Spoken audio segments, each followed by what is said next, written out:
One more for the Astros and the Rays at the Trop as the Astros continue this long homestand. They've been playing without Carlos Correa, and they'll do it once again today. It's given an opportunity for some other guys to step up in his place. You see HOU AT TBA, he continues to do what he does, but who is the unsung hero in this series? We'll talk about it when Astros Baseball on Root Sports continues.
for Game 3 of this 3-game set between the Astros and the Rays. Astros trying to win today, take the series from the Tampa Bay Rays. Last night getting a win over Chris Archer. He was tough. The team only collected 6 hits, but 3 of those hits came off the bat of Marwin Gonzalez, who's been playing in the place of Carlos Correa. He's been in that 2-hole. O.J. Hinch going to him at shortstop, of course.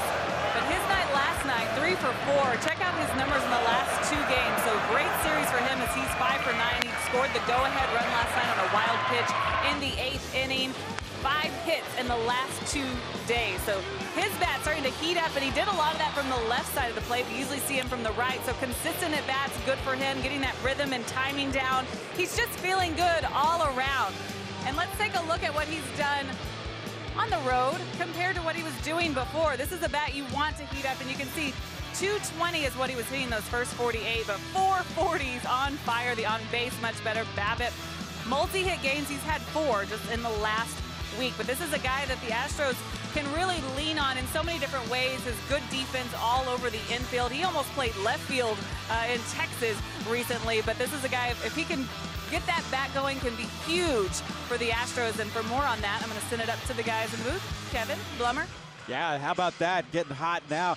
He had broken spring training as one of the hottest bats the Astros had going. It just didn't translate over into the regular season. But, man, to get him going right now, how nice would that be? Again, 5 for 9 in this series. Had the 3 knocks yesterday. And, again, he is in the 2-hole again today as the Astros will be playing once again without Carlos Correa, but so far so good. They get the win yesterday, their first win here in this ballpark since June 20th of 2014. Here's the Astros starting lineup presented by Southwest Airlines, the aforementioned Marwin Gonzalez in the 2-hole. George Springer leads it off as usual, followed by Jose Altuve hitting 3rd.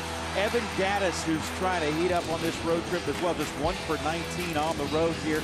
Luis Valbuena, he's homered in the series. He is hitting 5th, followed by the center fielder Carlos Gomez, who homered yesterday. Tyler White drove in a run here on Friday night. He's at first base hitting 7th. Jason Castro is behind the dish. And Jake Marisnick starts today in left field for the Astros. Lefty Matt Moore going for the Tampa Bay Rays. See his numbers on the season, making his 13th start. He has pitched well against the Astros, has a 2-0 record with a 2.25 ERA, but in his last 9 starts, it has not gone well at all. 1-4 record in those 9 starts with a 6.49 ERA, and he's given up 14 home runs on the season. Astros with the win yesterday here, and a foul back right up into the booth. Dwayne Stats trying to make the play. That was right into the Tampa Bay television booth. Trying to knock that perm straight. Over to our right. His name is Jeff Blum. There's Dwayne Stats. Don't pick on Blaine. That's good people right there. Absolutely. There's a swing and a miss. Matt Moore is a guy, a hard-throwing left-hander. 26 years old from Moriarty, New Mexico. Born here in Florida. That misses high, 1-2. Springer, 275 hitter, 14 homers, 37 runs batted in, 154 on the road trip. The 1-2. Changed speeds and got him swinging. 1 away. Moore last pitched at Arizona on Tuesday. His longest outing of the season, it was 7 innings. That was the longest outing he's had since coming off that Tommy John surgery. Gave up 5 earned runs on 7 hits. He was outpitched by Zach Greinke in that ballgame. A 5-0 shutout loss for the Rays. Here's Marwin.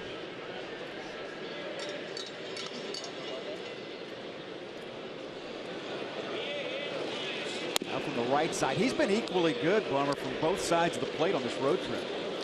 Yeah, it's been nice, and obviously I'm a little biased towards Marwin Gonzalez because he is one of those utility guys that plays all over the infield, which is a huge asset for ball clubs.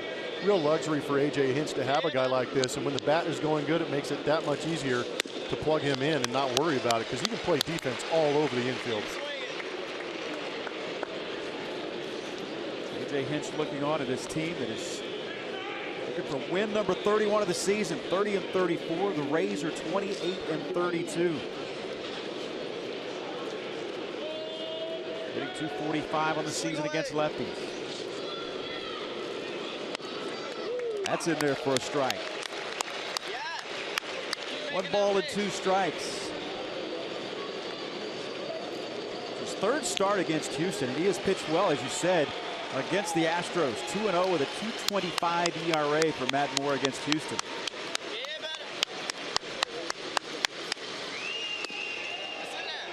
It's inside, he missed. 2-2. Matt Moore is aggressive with that fastball in 2-strike situations. Day off tomorrow, hoping to get Carlos Correa back. We saw him take batting practice in before today's game. Hoping to get him back in St. Louis. Marwin hits that one foul. This game 7 of the longest road trip of the season for the Astros. They'll have 2 more in St. Louis on Tuesday and Wednesday. Games you can see here on Root Sports. After a day off tomorrow.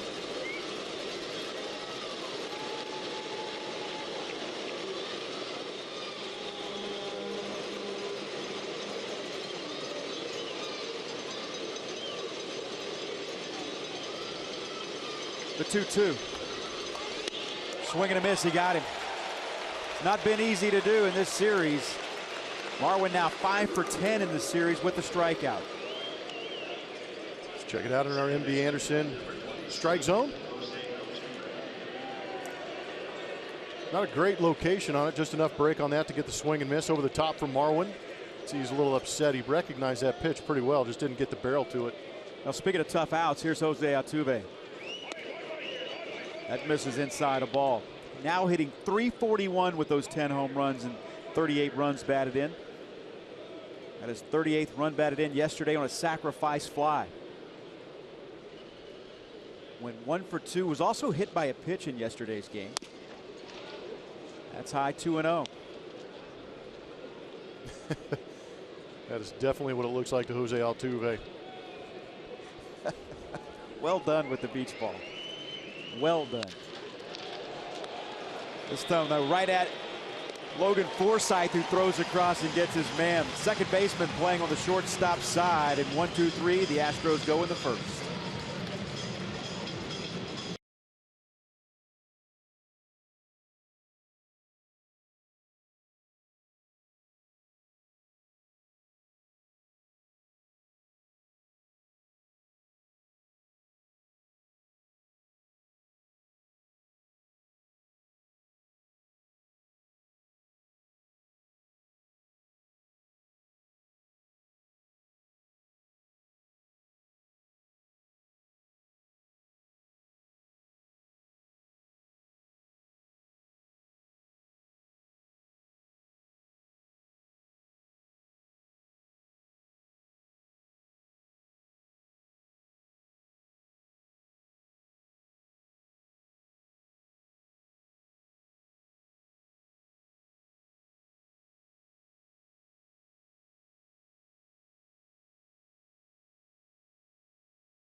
Here in St. Petersburg, Florida. This is the finale of the 3-game series between the Astros and the Rays. Forsythe, Mikey Matuk is in the 2-hole, followed by Evan Longoria. Steve Pearce will be batting cleanup. Logan Morrison hits 5th. Steven Souza, the right fielder, is in the 6th-hole. Desmond Jennings bats 7th. He's the center fielder. The number 8 hitter is the shortstop, Tim Beckham. And Kurt Casale is behind the plate. He bats 9th. Dallas Keuchel, 2-time AL Gold Glove Award winner. See his numbers on the season. He has been pitching a little more Dallas Keuchel-like, as you've heard in the open. Doing a good job. No walks, 8 strikeouts in that last ball game, but those 2 home runs proved to do some damage against Dallas Keuchel, looking to take advantage of this lineup right here against the Tampa Bay Rays. But they will hit mistakes, but a real opportunity for him to turn things around and get the Astros on a good hot streak. Again, it's closing innings. Those numbers will tell you that he has struggled with that. He gets his former Arkansas teammate on the 1-3 putout to start this game as Logan Forsythe grounds out. Weekly back to Keuchel.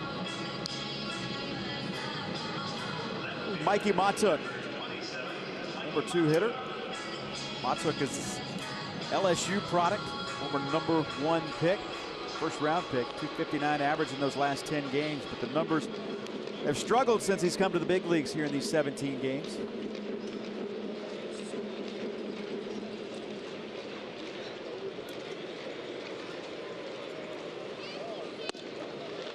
That's in there for strike 1. Dallas making his 14th start of the season.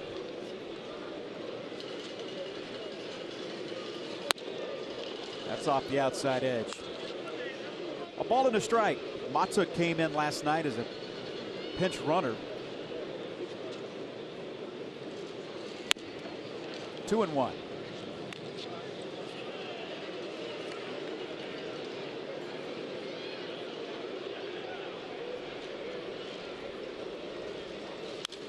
Foul back.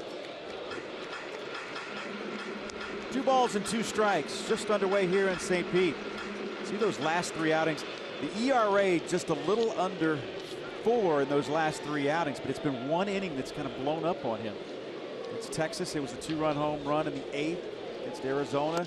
Got out pitched by Zach Greinke after giving up 3 runs in the 7th inning. And he gets Matuk here on a swing and a miss. Bring up Evan Longoria. Good changeup from Dallas Keuchel. Man, he wasn't getting too much damage done against him. Those home runs was just in the last outing were just a solo and a 2-run shot. That was enough to beat Dallas Keuchel. That run support he gets is at 2.61 runs per start. Because you look at those last 3 games that Kevin is talking about, that 3.98 ERA, he's got 19 strikeouts, only 1 walk in those last 3 starts. So that whip is under 1, yet he's continuing to lose games because he's not getting that run support. Here's a look at that changeup. That circle change, you can see that middle finger being the last one on it. Pulled the string nicely on that Super Mo, brought to you by Mattress Firm. One topped foul.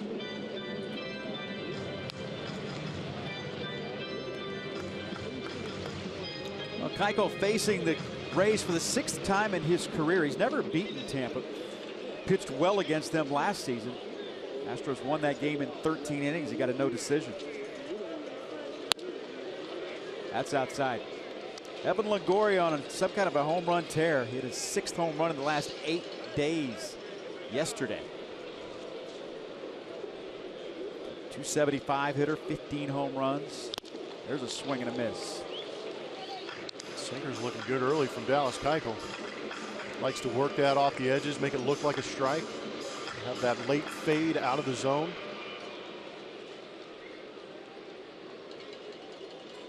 The 2-2 to Longoria. Got him. Keuchel strikes out 2. We're through 1, scoreless.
enjoy a cold one to look forward to Miller time later in today's game, brought to you by Miller Lite. And you're watching the big double play last night for Will Harris to get out of that one. Earned another save as he is in that closer role. Has not been yet named the closer, but got out of another jam.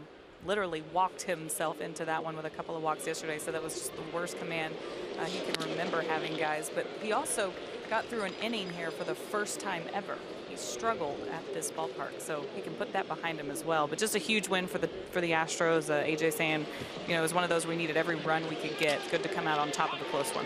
Every run and every break they could get. Back-to-back 4-3 games in this series. Tampa Bay winning 4-3 on Friday. Astros, Julia, winning yesterday, as you said, 4-3 over Tampa Bay. And it's never easy. Another one-run game, couple more. That hits Gaddis, and he'll take his base. Gaddis, any way he can get on right now. He's 1 for 19 on this road trip. And the Astros have a leadoff man on in the top of the second inning.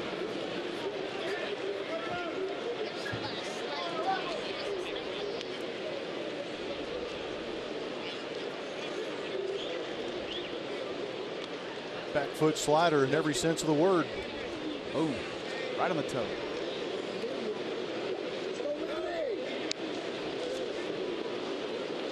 There's lefty on lefty, Luis Valbuena. Homered yesterday. That was his first home run of the season off a left-handed pitcher. For those last 18 games. 328 hitter with 5 home runs. If you take the last month, he's right behind Altuve, and George Springer is the best hitter on this team. Fouls this one back. Swung the bat reasonably well against left-handed pitchers too. 237 on the season, has a bomb against a left-handed pitcher. But with his glove and the ability to swing the bat here in recent days, it's nice to see him in that lineup against a left-hander. Especially considering his right-handed option is now playing shortstop because of the injury to Correa. Correa again expected to be out today, take the day off tomorrow, and hoping to return in St. Louis. Turned that ankle over in that game against Texas, the day game in the finale of the 4-game series. Road trip started for the Astros by losing 3 out of 4 in Texas. And these two teams have split the first 2 games of this series. Here's the pitch, foul back. 1 ball, 2 strikes. That was a 94-mile-an-hour fastball as you take a look at Carlos Correa. Again, took batting practice earlier today. A great sign. Not a good sign, a great sign. Took ground balls too. Yep. And I would think as an ankle, that the lateral movement that playing short would be a bigger concern than anything. It's a good idea to keep him off this field here in Tropicana too. It can create some issues between that turf and dirt situation they've got here. Not the greatest turf on the planet. Valbuena able to hold up. Count holds at 2-2. Left-handers have had success against Matt Moore. In fact, a lot more success than right-handers have. Lefties hitting over 300 this season against the left-hander Matt Moore. Right. Change up. Just did get a piece as Valbuena stays alive at 2-2.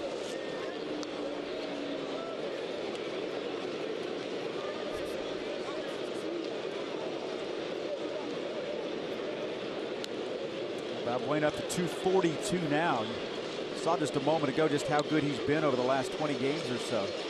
Hitting better than 350. Shoots that one back. Good job. 93-mile-an-hour heater and a 2-strike count. Left on left. Good job spoiling it. Making Matt Moore pitch here in this first inning. He hit it off of Dana Evelyn yesterday, the left-hander. That was a big home run, obviously. Gave the Astros that lead, a 2-run lead going to the 9th inning. That one fouled now the left side. That put the Astros up 4-2 as they went to the bottom of the 9th. And Will Harris came in to pitch the bottom of the 9th, gave up a run, but the Astros got a big double play ball to end the game on Desmond Jennings. And Houston got their first win here at Tropicana Field since June 20th of 2014. Snapped a 6-game losing streak for the good guys here.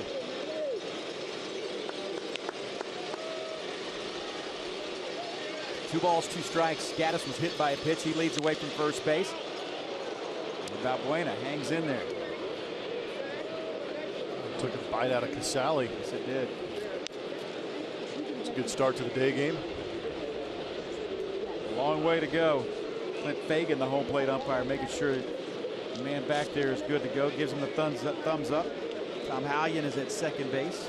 Phil Cuzzy is at third. Well, they made a switch. Hallion's at first base. Cuzzy's at second. And Dan Bellino is at third. Working him down and away. See the strike zone chart.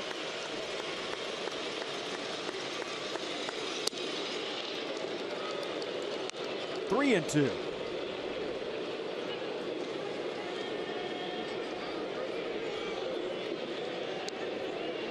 Nice AB. Get that barrel ready. Gives you a heater you can drive, Luis. A timeout call. You want to know an inside trade secret? 3-2. Keep an eye on 3-2 counts and watch how many times hitters call timeout. And it's just a thing. Okay. 3-2 timeout. Happens a lot. I'll never be able to watch a game the same way again. That's what we're here for. Valbuena hits this one in the air to center field. Desmond Jennings comes in a few steps, makes the play. Gaddis retreats back to first base, and there's one out here in the second.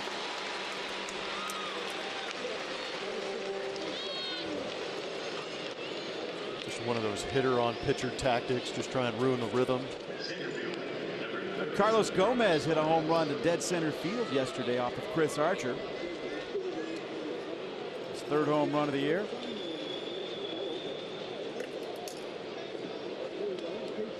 Last 5 games, he's hit 2 of his 3 home runs.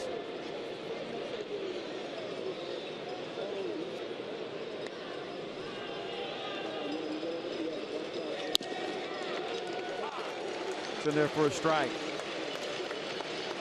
Gomez 184, 3 home runs. He's driven in 9.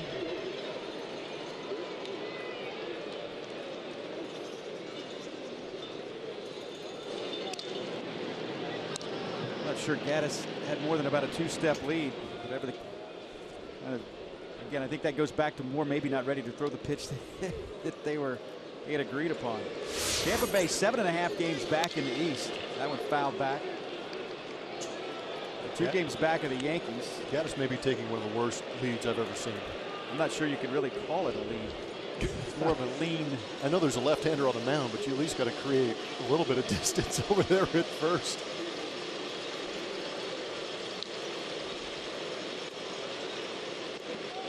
Astros at 30 and 34, 9 games back in the West.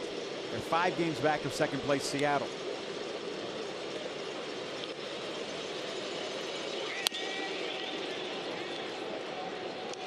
Two balls and 2 strikes. Up 1 and 2.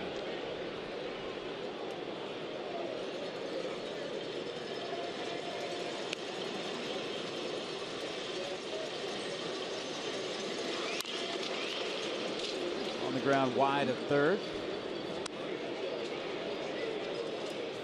The count holds at 1 and 2. There used to be a day where a foul ball like that, if you didn't throw that ball back to the pitcher, you'd get aired out.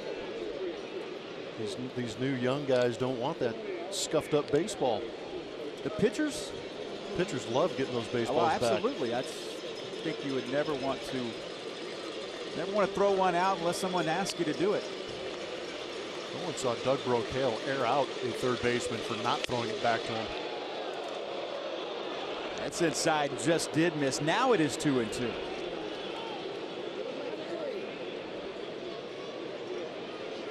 This is Matt Moore's 25th start since having Tommy John surgery in 2014. Swing and a miss, and he got him. 2 outs for Tyler White.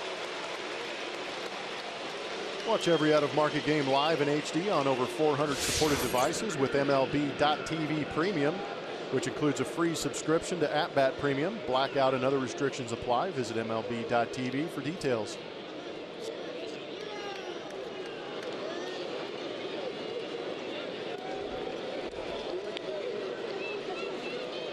Tyler White with a man at first base. Tyler's got a lot of family here, making the trip down from North Carolina. 213, 7 home runs, 20 runs batted in. Tied for third and runs batted in among American League rookies. 1 ball and 1 strike.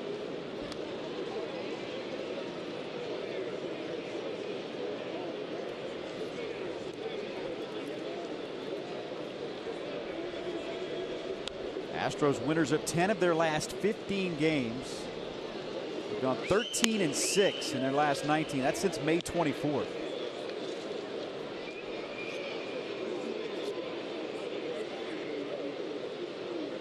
A.J. Hinch's club has been better on the road. Obviously struggling so much early on in this season. Played well in Texas, just didn't win baseball games. Lost 3 out of 4 there.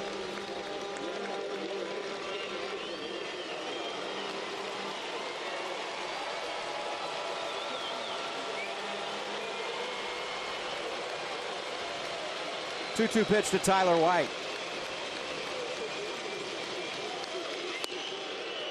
Three and 2.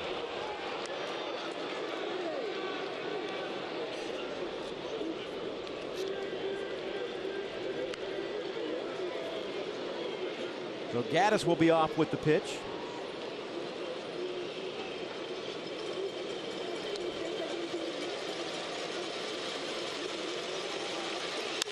And it's fouled away. Down that right side.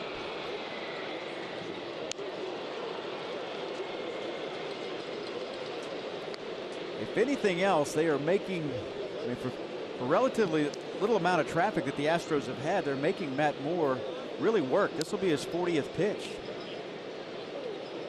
Good idea. Put that baseball in a safe place.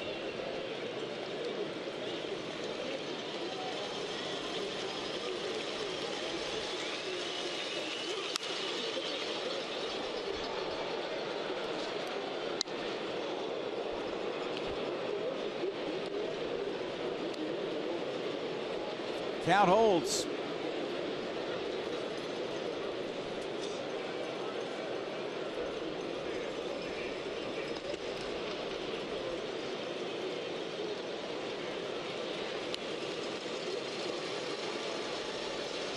The 3-2 again, and he walked him.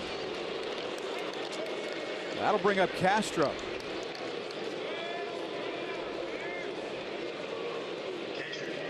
Casale comes out. He's going to talk with his left-hander. Runners at first and second now, and 2 outs. Yeah, this conversation is just to give Matt Moore a chance to breathe a little bit. He has thrown a lot of pitches. That last one to walk, Tyler White was 41 on the day so far. But again, reminding him he's got a left-hander in the box. Just worry about him with 2 outs in this inning. Castro should get his mind right and go right back up the middle. There's a huge gap right there at that shortstop area with the shift on against him. Lefty on lefty with 2 outs and 2 on. Strike 1. Castro homered here on Friday night. 5th home run of the season. .212 with 5 home runs, 17 runs batted in. 0-2.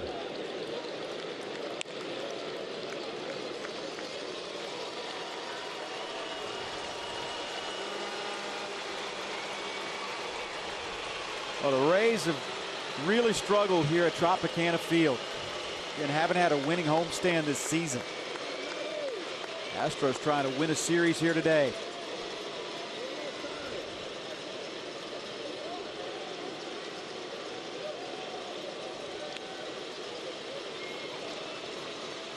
The 0-2 pitch. 1-2. That was at 94 miles per hour. You know, his average, he averages right at what, 92.7, so 93 mile per hour fastball for Matt Moore. That is the 2nd fastest among left-handed pitchers in the American League. He can rush it up there. Castro stays in the count, 1-2.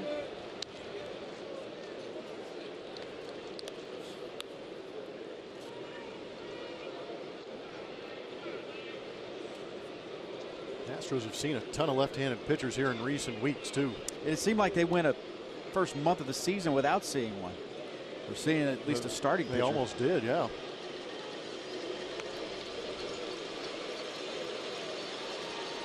One and two. Stays alive. It was a mistake. Good pitch to hit. But again, when you're in a two-strike count, you're kind of looking over that outer third, and that's why when that ball backs up like that, it's tough to get a real strong swing on it. But a good job of fouling that pitch off.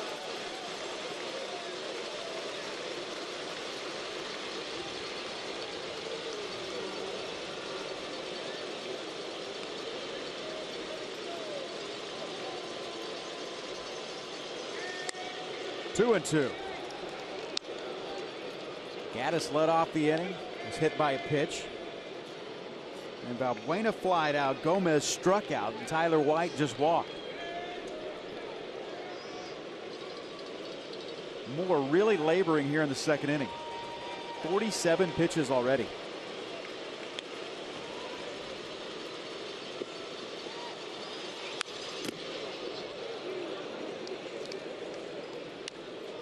Not going away. There's been a lot of foul balls off Matt Moore. Astros yet to square one up.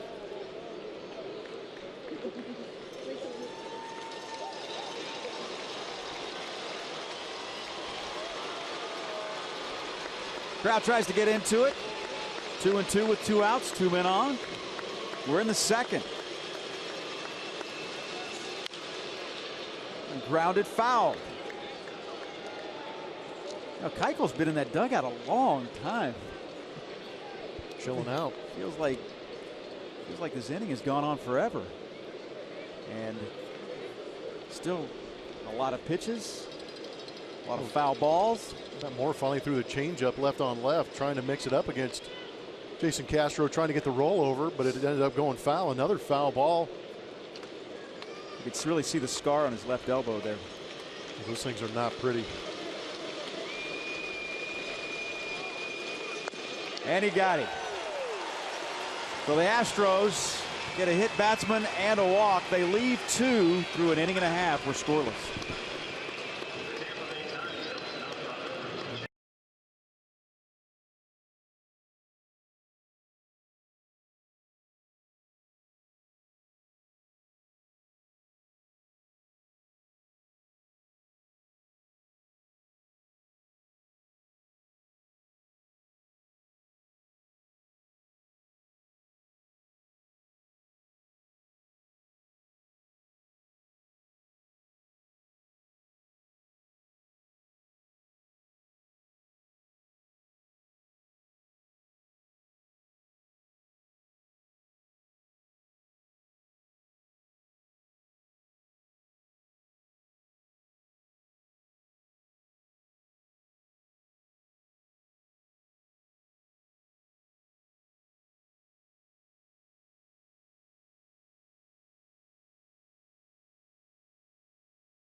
Rays scoreless as we go to the bottom of the second inning as the Astros try to win another series here. It's the rubber game of the 3-game set.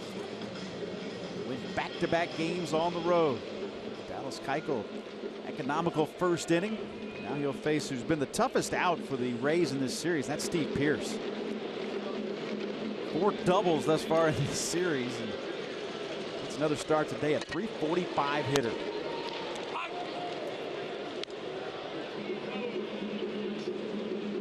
home runs, 23 runs batted in. He's made 2 outs in this series. 6 for 8. It's not too bad. I think Kevin Cash should have given him a break, put him on the bench, let him bask in the glory of those. Take this day off. Oh, he played first in the first game. He's DH'd here the last 2. Misses a ball and 2 strikes. It's good to see Dallas Keuchel working ahead in that first inning. Now here early on against Steve Pearce, that's a huge key for Dallas Keuchel to be successful, is to be able to take command of these at bats. Back-to-back 3-hit games in this series, and a pitch that got in on him a little bit, but he's able to foul it off. It's 1-2.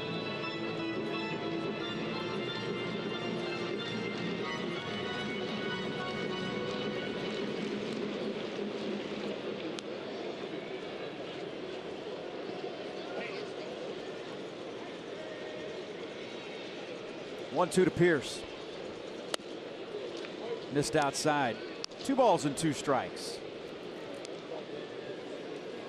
Win today, and that means the Astros will have won 8 of their last 13 series. Fouled back.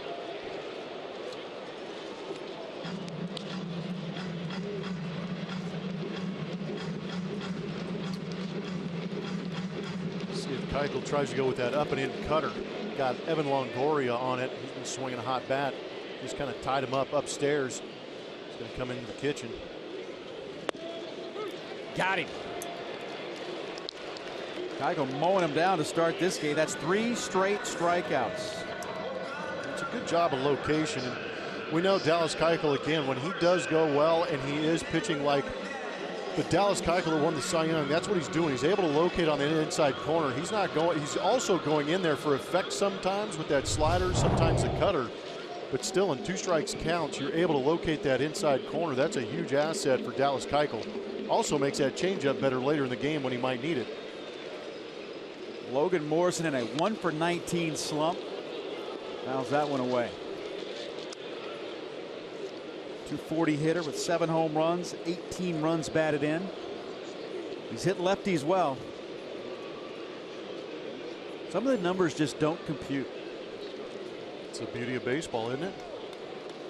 You can't say that in some of these front offices, because they'll find a way to make them compute. The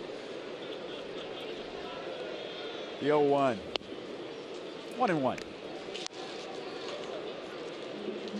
Kevin Eschenfelder, Jeff Blum, Julia Morales with you here. Tropicana Field. Alan Ashby should be back soon. Filling in for a couple of days. Ash will be back.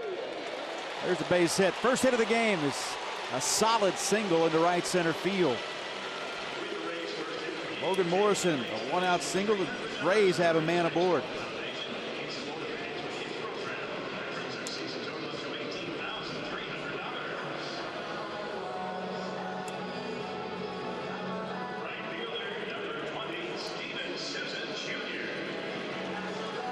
Steven Souza Jr. A 40-point difference over lefties and righties. 283 against left-handers. 254 for the season with those 10 home runs.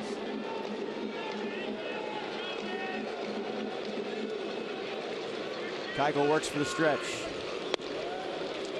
Strike 1. He had the sacrifice fly yesterday, did Souza, in the 9th inning to make it a 1-run game. Astros won the game 4-3 after losing 4-3 on Friday night. Keuchel quickly ahead in the count, 0-2. Souza doing him some favors, chasing that slider down.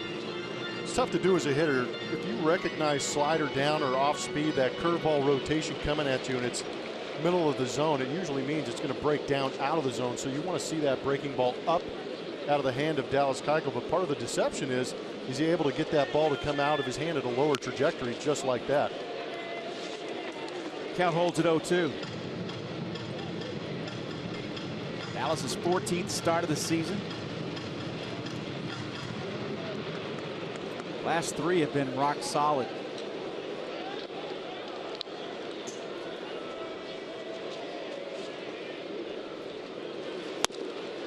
just missed 1 ball, 2 strikes. Yeah, like going back to that Rangers series where Ian Desmond took him deep for that 2-run bomb. It was not an awful pitch.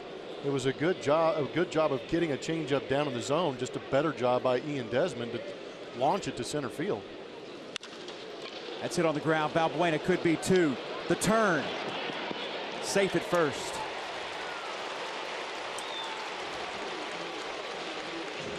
Credit Souza for hustling, but that's a huge thing for Dallas Keuchel too, is that ground ball. He is usually so great at getting those ground balls, especially in key situations with runners on base. Here, roll over to third base. That was a pretty good turn all the way around. Just credit Souza for speeding down first base. You know, talking about the ground ball percentages in the last 2 years, 2014 and 15 for Dallas Keuchel, he was right around 63% with that ground ball rate. This year, it's dropped to 58%. Desmond Jennings, who hit into a game-ending double play yesterday, stands in. Wow. Pretty good looking pitch. Yeah, that didn't look awful. 1 for 10 in his career against Dallas Keuchel for the 186 hitter.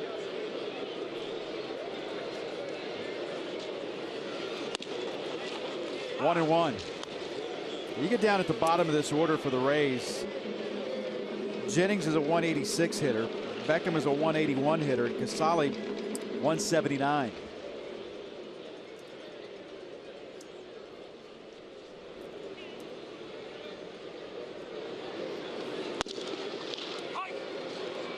Got the edge there. Borderline unhittable right there with that late sink from Dallas Keuchel. That's beautiful.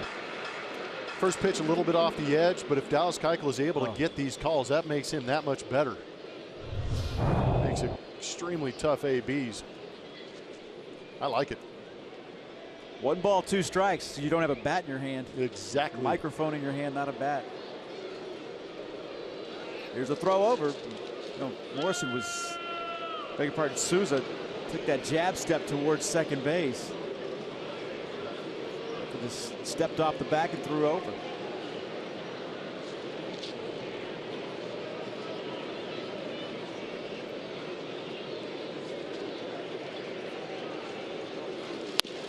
Swing and a miss. He got him. Through 2. The Rays get a hit, leave a man. We're scoreless.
Join us for Father's Day at Minute Maid Park on Sunday, June 19th. 10,000 fans in attendance will get Astros socks presented by Houston Methodist. For more info, visit Astros.com or call 1-877-9-ASTROS.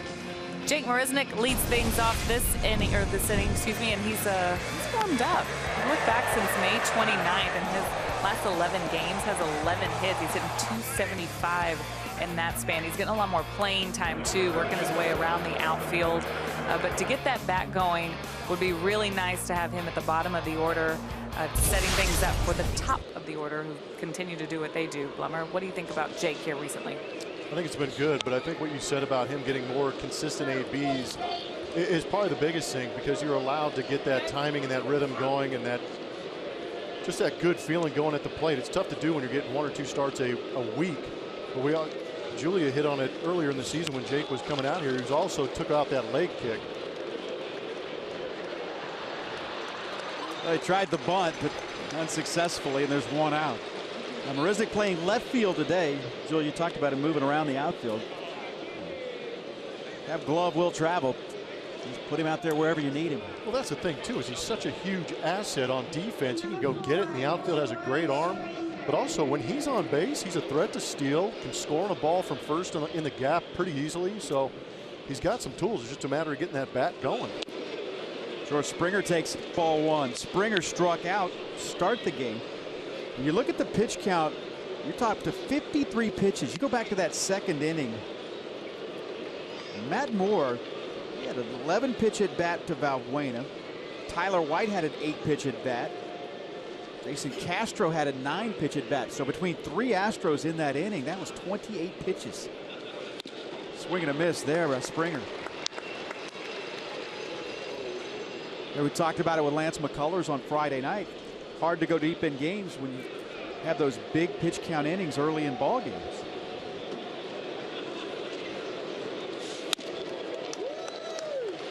Swing and a miss there. It's 1-2. Looks like a reluctant hack from George Springer. Matt Moore's doing a good job of pumping heaters up in the zone. George is having a tough time laying off him.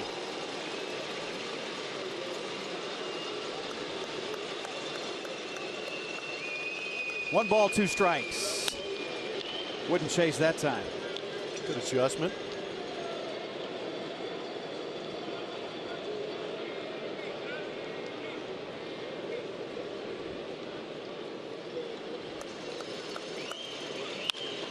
Two hit on the right side. Logan Morrison will race him to the bag and win the race, and there's 2 outs.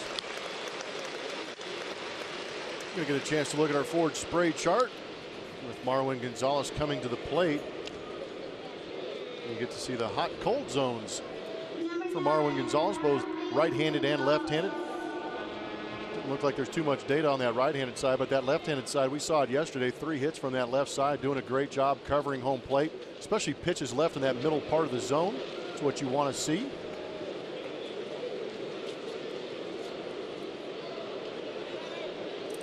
Marwin hitting .500 here in this series. 5 for 10. 3-hit night last night. Take strike 1. Coming into this game on the road trip, 11 for 25, which is a .440 average. And better as a right-handed hitter. These are still pretty solid, evenly distributed numbers as far as production. Foul back.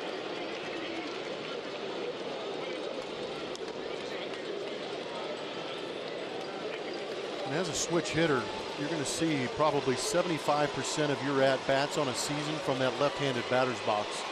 It's real tough to be consistent with that right-handed side of the batter's box just because you are not seeing very many of those guys.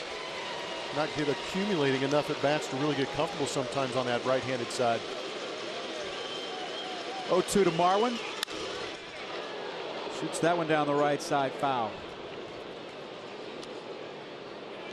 Well, they have made Moore work. 94 miles an hour on his 60th pitch of the ball game.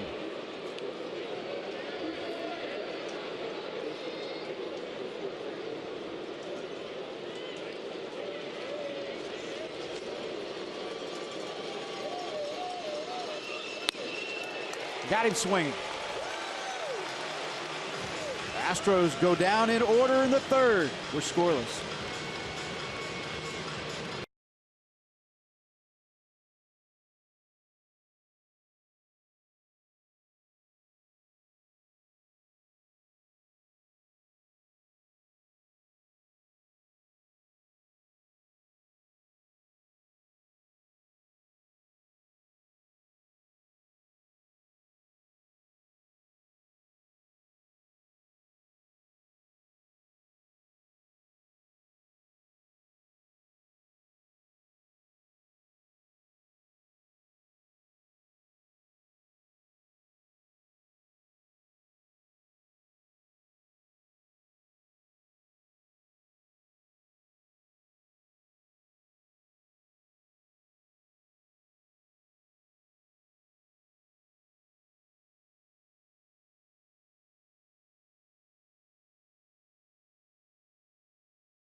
Kubota.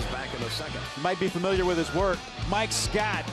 In 1998, it was on this day, facing the Atlanta Braves. Dale Murphy. Have a seat. And Ken Obergefell spoiled the party. Complete game, one-hit shutout of the Braves. That far away. Ashby shook his hand right there and said, "The one pitch you shake me off, he gets a hit on." Speaking of one-hitters, listen to me. That's good stuff. Ash almost looked bored back there catching Mike Scott. He's just like, okay, there's another swing and miss. I'll throw it around. Over here, over there, yeah. over here, over there. Yep. Gosh, Tim he was good. Called up from Durham on the 1st of June. Beckham getting the start here today. Starting shortstop for the Rays.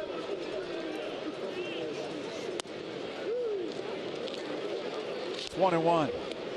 Pretty nasty backdoor slider from Dallas Keuchel. I was waiting. I thought maybe we had a little bit of a flinch from Clint Fagan, home plate umpire.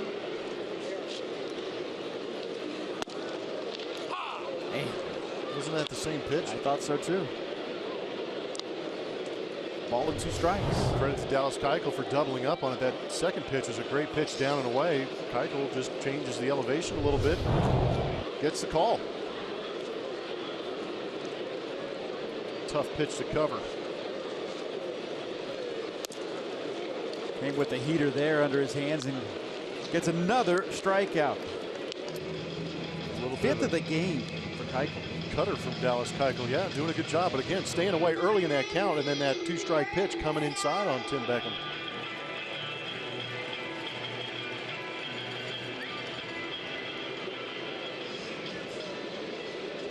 He has struck out 2 in each of his first 2 innings. Gets the leadoff man here in the 3rd. Here's Casali. Casali batting 9th today. Catching for the 2nd straight day for the Rays. Conger started. Hank Conger started on Friday night. Casali, a 179 hitter. It's that one. Solid shot at Marwin. Scoops and throws. Makes it look easy. And there's 2 outs.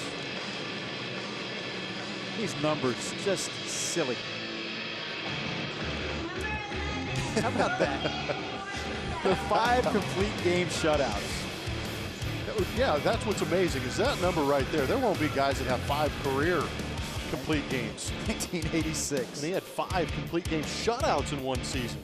Again, the 10 losses with a 2.22 ERA baffles me.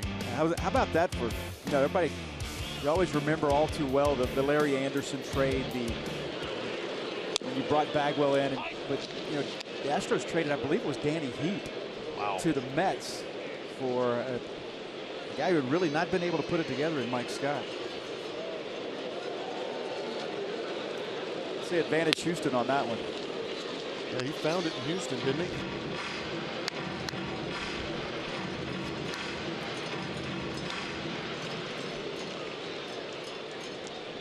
So did this guy, Dallas Keuchel, facing his college teammate Logan Forsythe.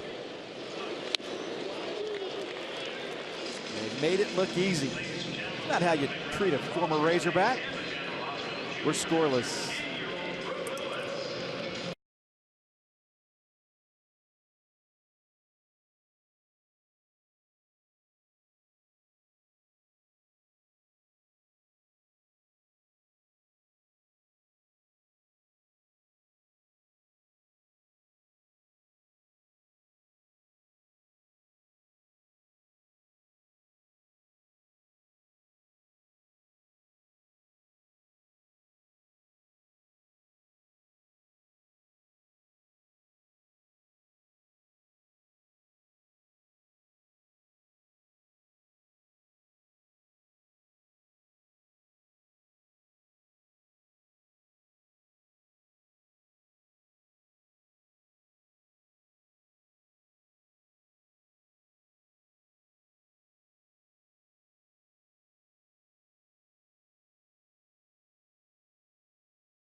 0-0 between the Astros and Rays going into the top of the fourth, and Houston Methodist is going to bring us our league leaders. Here we go. Batting average since May 4th. We all know who that guy in the middle is.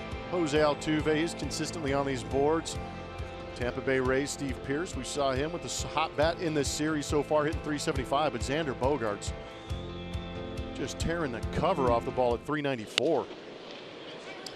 Talk about your bright futures. Man, that entire Boston lineup you could put on that list, I'm sure, at one point during the season so far. Here's Altuve. That's inside. Want to make it 2-0. Jose grounded out to second base, hit the ball sharply back in the first inning. Average plummeted to .340. That's like saying Will Harris's ERA ballooned to .63. Yeah. Crazy, isn't it? Amazing numbers. Moore not even close there. It's 3-0.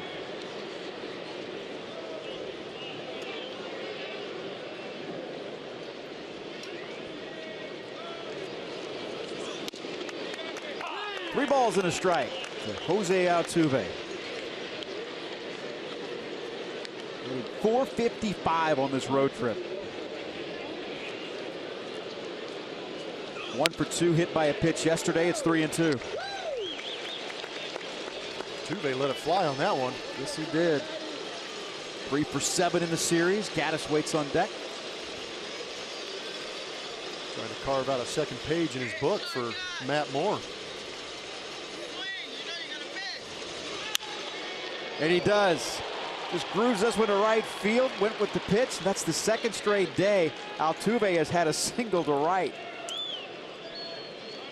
It's great as he tries to unload on that 3-1 pitch. Gets to that 3-2 count, then just backs it down and hits a rocket the other way, taking that base hit.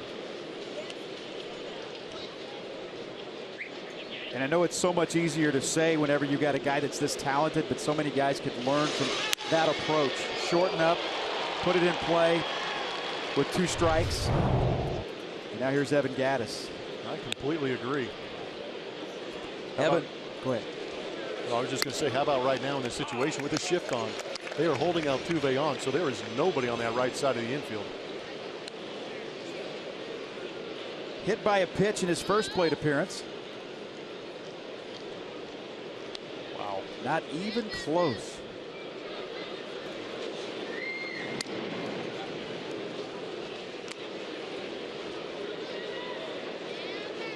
I mean, I would almost imagine it'd be almost disconcerting as a hitter to see how much room there is there. You had 3 play. Look at that. I mean, that's not a hole. That's a canyon. And they're pitching him away. I was saying, you're getting the fastballs away. 1 ball and 1 strike. Gaddis 1 for his last 19. He was on a real home run tear at Minute Maid Park, and he's cooled off here on this road trip.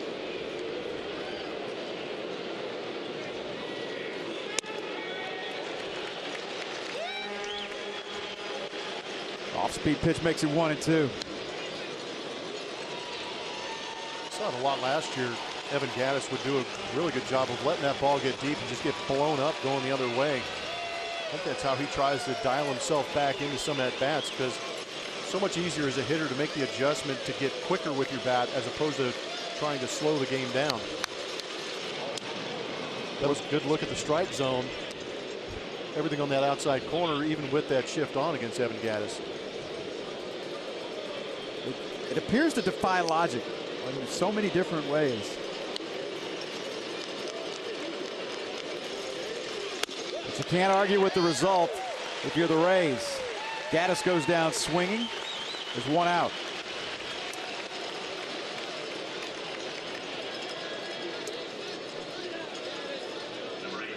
It's a lot easier said than done. There seems to be some late life on that fastball from Matt Moore. You're seeing some swings and misses on fastballs up in the zone. Now, there's no doubt, ball, just in watching hitters' reactions, the ball jumps out of his hand.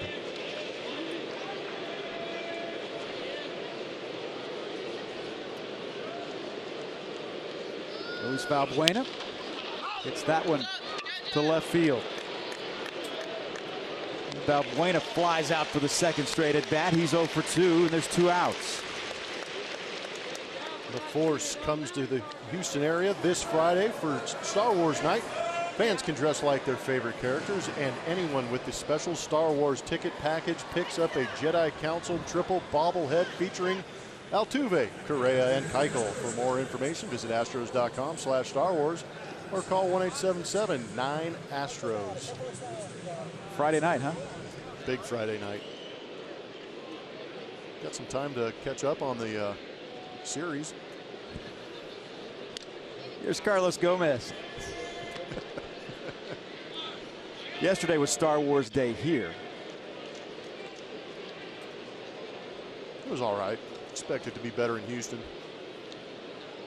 We've been through a few of those on the road. Seems like everybody has one. Big market for it, huh?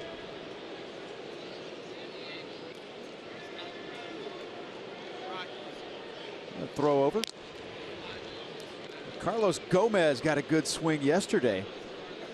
He homered to center field. Now batting with 2 outs and a runner at first base.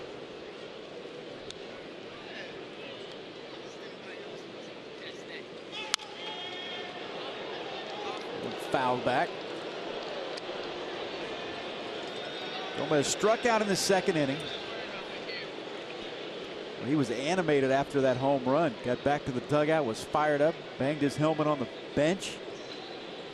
That reaction was more like a punch out than a home run.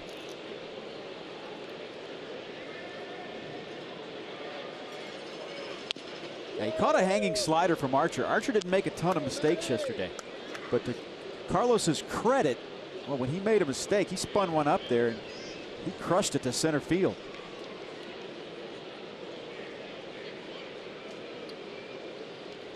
Altuve leads away from first base with the Astros' first hit of the game. Gomez a swing and a miss. We're in the top of the 4th inning. Altuve led off with a single.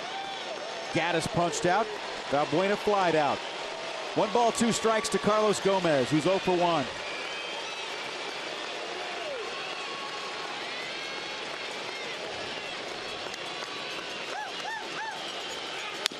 Seventh strikeout of the game for Matt Moore, and the side is retired after 3.5. We remain scoreless.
Astros and the Rays, and Dallas Keuchel gets back to work, who's looking pretty good to start his day, you know, and he felt really good in that last start at Texas despite the loss, working into that 8th inning.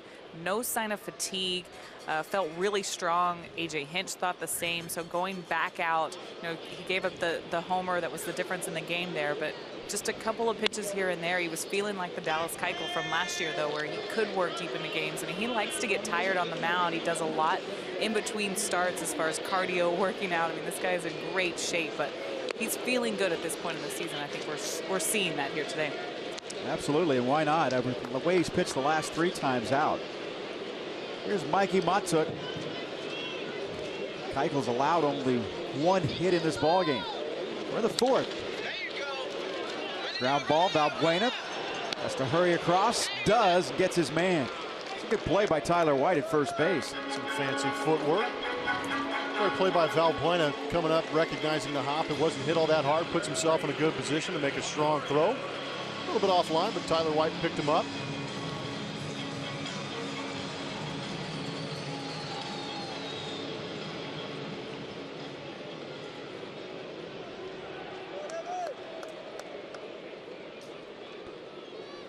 Longoria struck out in the 1st.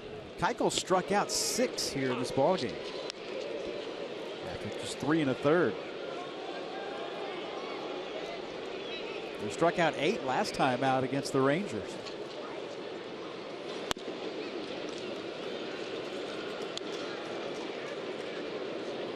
One ball, 1 strike.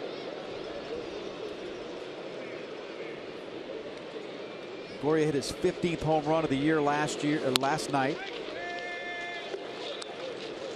And as good a career as he's had, this is the fastest he's reached 15 home runs in his career.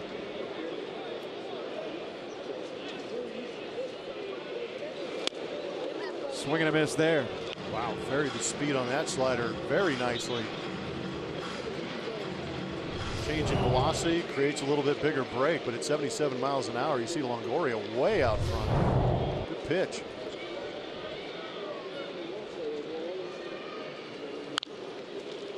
Swung over the top of that one. This is, as I said, the fastest in 60 games he reaches the 15 home runs. It's the 2nd fastest in Ray's record to reach 15 home runs, but not even close. You got to go back. Carlos Pena in 2009. Did it in 43 games. Better than a homer every 3 games. Missed there, 3-2.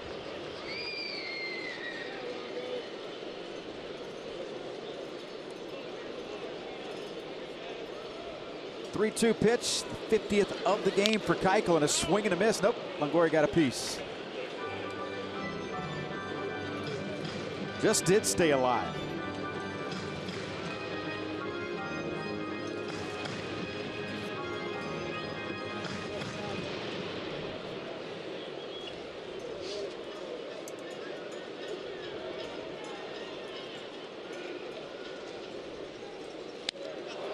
He carved up a pretty good hitter right there.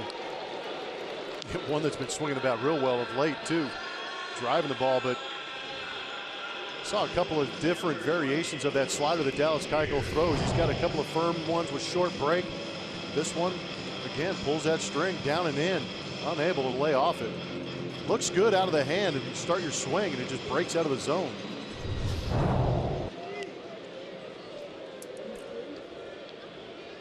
Steve Pearce got caught looking at his first at bat. That's a foul ball.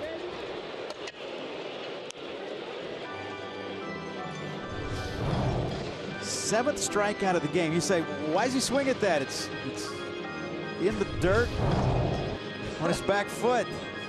I said that a lot. The answer is because that's not where it looked like it was going. It's almost one of those situations you can anticipate the pitch, you recognize the pitch, but again, by the time you start that swing trying to attack it, there's enough break on it to get underneath the barrel. 0-2. And in this game, we've seen Keuchel around the zone, just off the edges, throwing some good pitches, but not a lot up in the zone. Keuchel's probably a guy that feels he's got to be perfect on a nightly basis, considering the run support he gets, and he's also considering the few mistakes he makes end up getting hit. Struck him out to end the inning. Through 4, we're scoreless.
top of the 5th.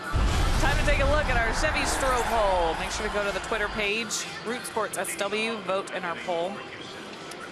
What method should be used to decide the All-Star Team Midsummer Classic is coming up? 100% fan vote, 100% manager's choice, player peer vote, or statistical leaders. This should be interesting. Or E, other. I think it should be E, A, and D put together. Oh. There you go. Take that. But don't fall off the fence. I'm making a threshold of guys that qualify for the All-Star game and then let the fans vote. Because I do not want to have a situation like we had last year. Tyler White takes a strike. 1 ball and 1 strike. Maybe a point system where you could combine all of the above. I think you should get on that. Get that algorithm going. I've got yard work to do when I get home. Just swing and a miss. I beg your pardon, fouled that one down the left side. A lot smarter people than me figure that stuff out. Tyler White walked back in the 2nd inning. Loosen those guys up in the bullpen. A pretty good hack by Ken Giles with the foam roller out there. Got him swinging. 1 out. That is now the 16th strikeout in this game, with 1 out in the 5th inning. Moore's got 8. Keichel's got 8.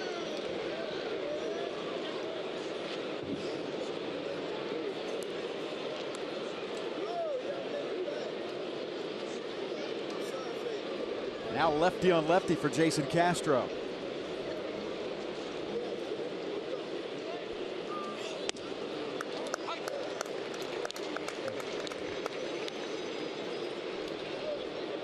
Castro struck out his first at bat.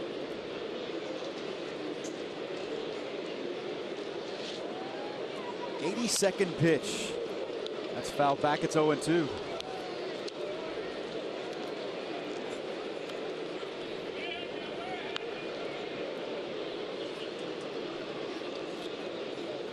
Dallas Keuchel dealing, as is Matt Moore.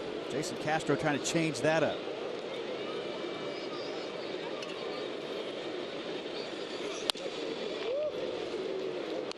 Missed there, 1 ball and 2 strikes.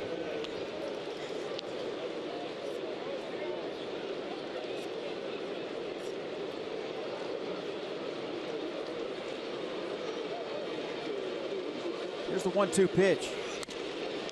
You know, taking a quick look at Twitter, interesting, just an interesting perspective on it.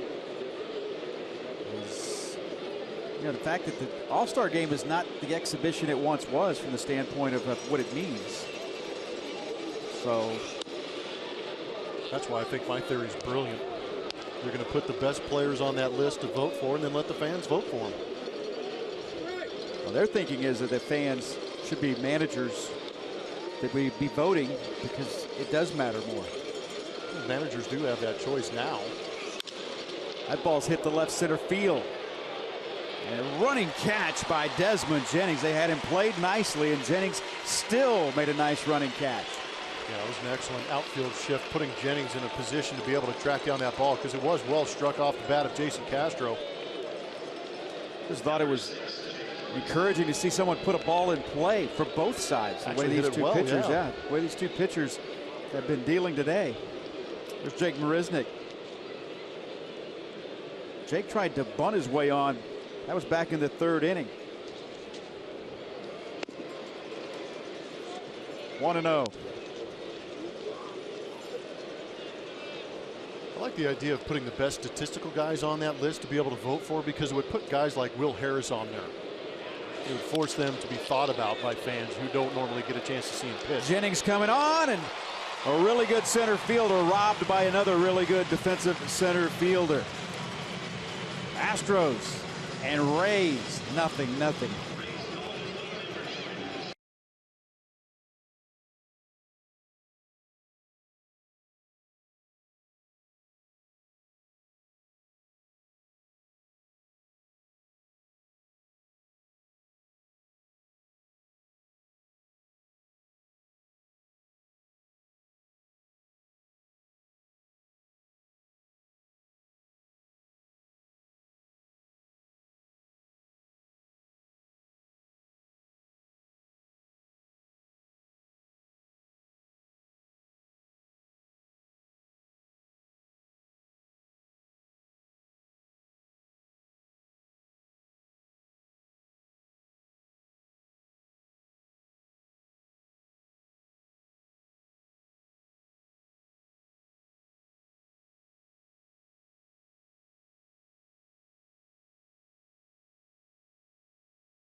telecast is presented by authority of Houston Astros, LLC, and may not be reproduced or retransmitted in any form.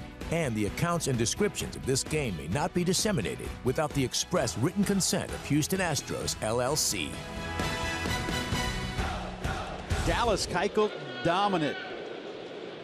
His 14th start of the season, 9th on the road. Both pitchers outstanding in this ballgame. Just one hit between the two teams and 16 strikeouts between the two pitchers.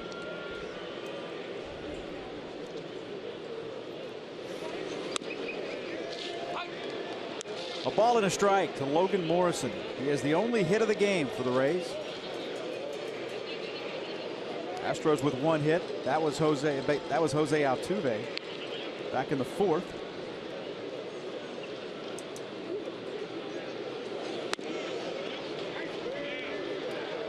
Check didn't go.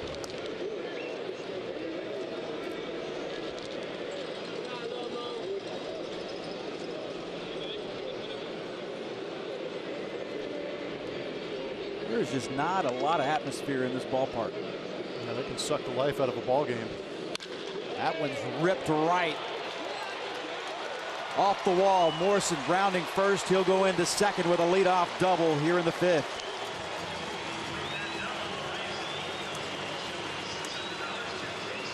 Had a good swing there and a pitch to hit. He didn't miss it. Yeah, Logan Morrison has the 2 hardest hits balls against Dallas Keuchel, and both of them have been hits. But a good fastball to hit. Caught a lot of that inner third of the plate. Logan Morrison turns on it. Good way for the Rays to start off this 5th inning. Here's Steven Souza, who reached on a fielder's choice.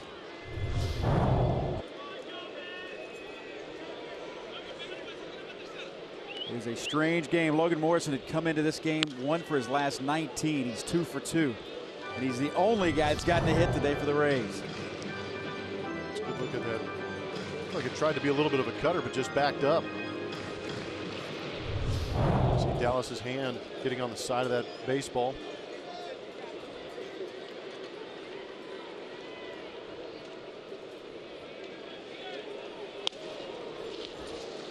One and one. Souza, a .252 hitter. Just did beat out a double play, what was a possible double play ball in the 2nd inning. It's the finale of the 3-game series, the rubber match between these two teams. Astros winning here last night for the first time since 2014. They have a day off tomorrow, and then the Astros will wrap up the longest road trip of the season with 2 in St. Louis.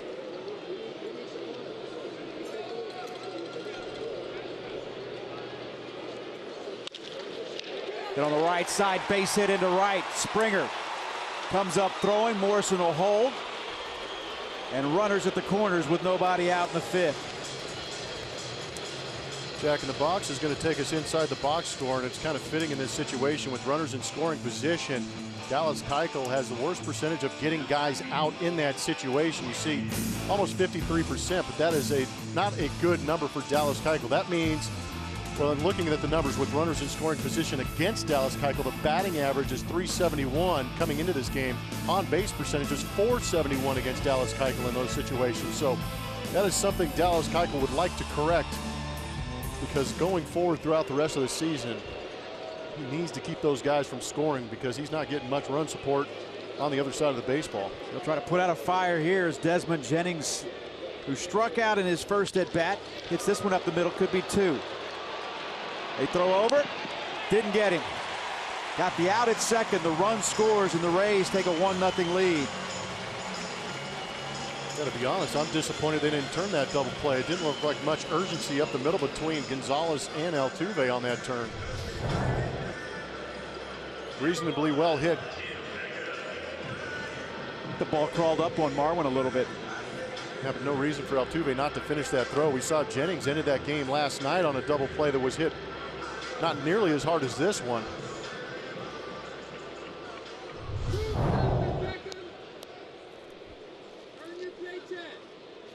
So the Rays take the 1-0 lead as they strike first here in the 5th inning.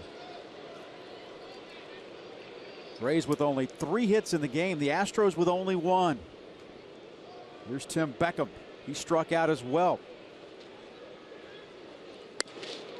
But Jennings faked that he was going. Pitch misses 1-0.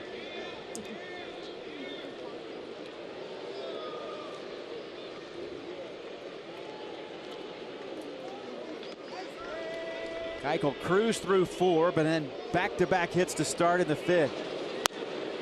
2-0. Morrison doubled.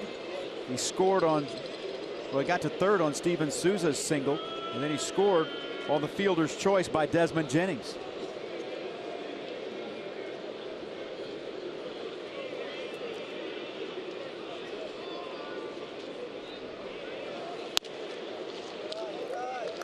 Tried to get Beckham to chase, wouldn't do it. It's 3-0.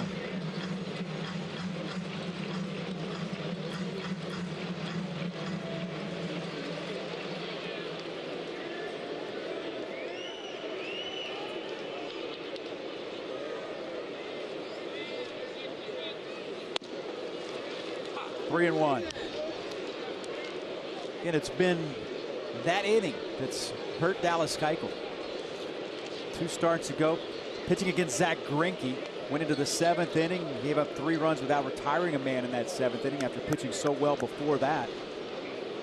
Last time out went 7 1/3, gave up the 2-run home run to end his evening against the Texas Rangers. That's fouled off at the plate. It's 3-2.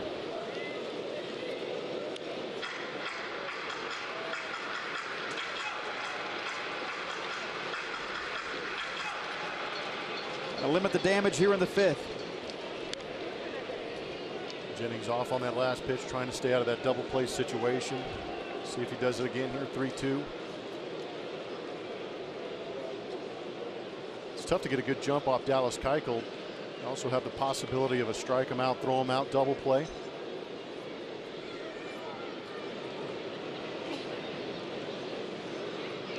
Three balls, 2 strikes. Walked him.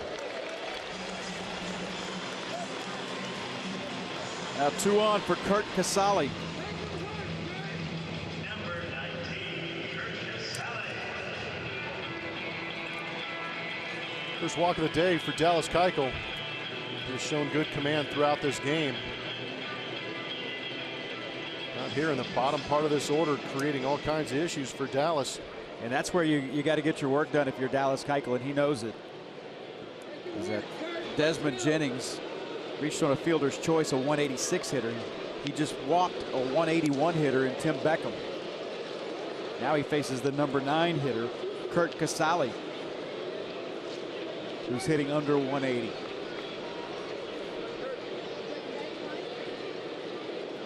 Two men on with 1 out.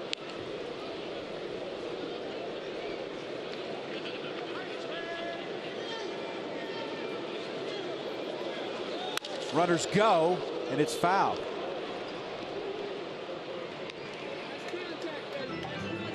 Give us a moment to look at our Lexus defensive ratings. Running in scoring position again for the Tampa Bay Rays. Look around that outfield. Jake Marisnick, Carlos Gomez. High data gives them good rankings. The red lights for both Marisnick and Springer is because of his arm strength and accuracy. Carlos Gomez, a little bit of a yellow light. I'd test him just because the accuracy on that throw. It's a little iffy. That's a technical term, by the way. A little iffy? Yeah. How about the throwing velocity, though, for outfielders? Jake Marisnick, number 1. Yeah, he's got a cannon. Plus, what's great about Jake, and I mean, Carlos is in this category too. They really come after the baseball. They call it a do or die when they're coming after it, charging it. But he comes up firing. 2 balls, 1 strike, 1 out.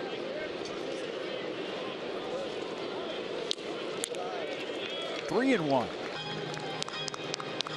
We talked about how Dallas Keuchel should be in command of this ball game. He's been pitching relatively well, except for a couple of mistakes in his last couple starts. But coming in here to Tampa, facing a lineup who is 13th best as far as batting average is concerned. Yes, they have a lot of home runs, but at the same time, Dallas Keuchel, with his command the way it was, you'd assume he'd have himself a comfortable afternoon. But these are big league hitters making adjustments and taking advantage of some mistakes. Dallas not getting the call at the bottom of the zone here. And walked the number 9 hitter to load the bases. Look at it on the strike zone. That's a pitch Dallas Keuchel would like to get. He is much more effective when he has an umpire behind home plate that actually gives him the edges. So he walks the 8 and 9 hitters in the 5th. And the base is loaded with 1 out. Brings up Logan Forsythe.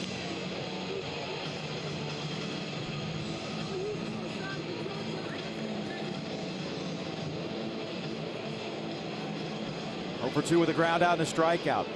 He's 2 for 10 in the series. Forsythe came off the disabled list for this series. He'd been out since early May. Getting hit by a pitch. Felix Hernandez broke his scapula with a pitch. There's in. That's in for a strike. 0-1. Dallas got to keep that composure. Still make his pitches execute. If he gets the ball down, gets himself a ground ball, he has a chance to get out of this mess. 0-2. Now working way ahead in the count. That was pretty filthy right there. Wouldn't mind doubling up on that. That's as close to a perfect pitch as you're going to find. I'd go ahead and give him the perfect pitch. That's amazing. Dot that outside down and away corner. Tried to do it again. This one off of Balbuena. Run scores. It's 2-0. That will be an error, I believe, on Luis Valbuena, even though that ball was hit extremely well off the bat of Logan Forsythe. Here in Tampa, you're playing on an artificial surface to that dirt surface.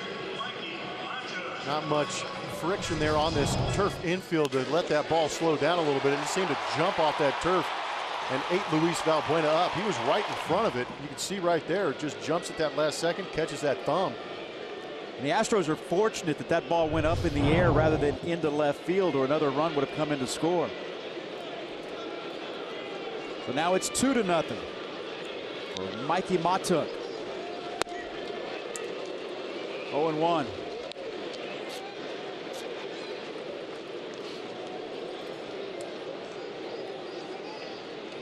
No runs, 1 hit, 1 error for the Astros. They've left 3. The Rays 2 runs on 3 hits as they bat here in the 5th. No balls and 2 strikes.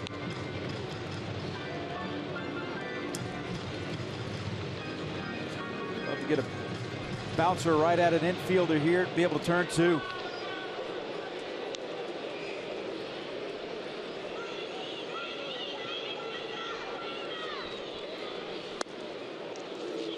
One ball and 2 strikes. Well, that's command right there. If he missed, he just did. What happened to that veteran respect? Expand a little bit. Give Dallas Keuchel a call. Time is called.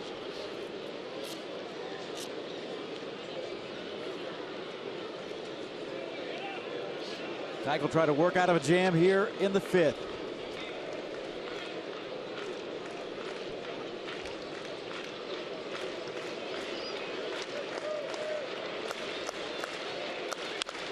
Matuk up the middle. That'll score 2, and it's 4-0 Rays.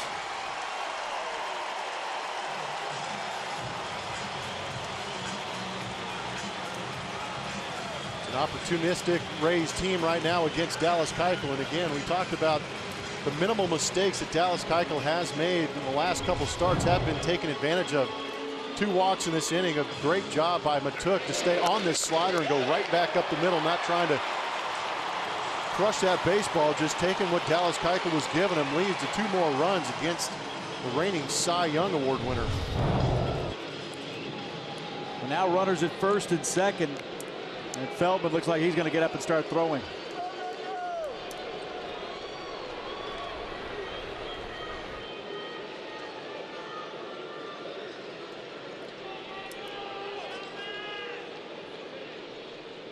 Evan Longoria with 2 men on. Hits that one on the right side. That's a base hit. 5-0 Rays.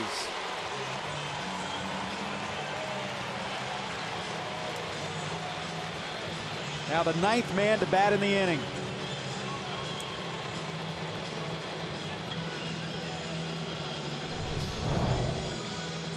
Wide open right side, runner in scoring position. Evan Longoria just did a great job of letting that barrel drag through the zone, not trying to be quick with the swing, so to speak, but letting that ball travel and going the other way, forcing the ball through that open area on the right side to get an RBI. As well as we saw the shift work yesterday, we are not seeing it work in this situation right here. Brett Strom makes his way out. He'll talk it over with Dallas Keuchel, his left-hander, who has seen the wheels come off here in this 5th inning. If you want to look back to really the problem is you were playing with fire when you walked the 8 and 9 hitter. Yeah, working off the edges. You want to force those guys to beat you. You want to force them to get those base hits to beat you. You don't want to have them get on base via that free pass.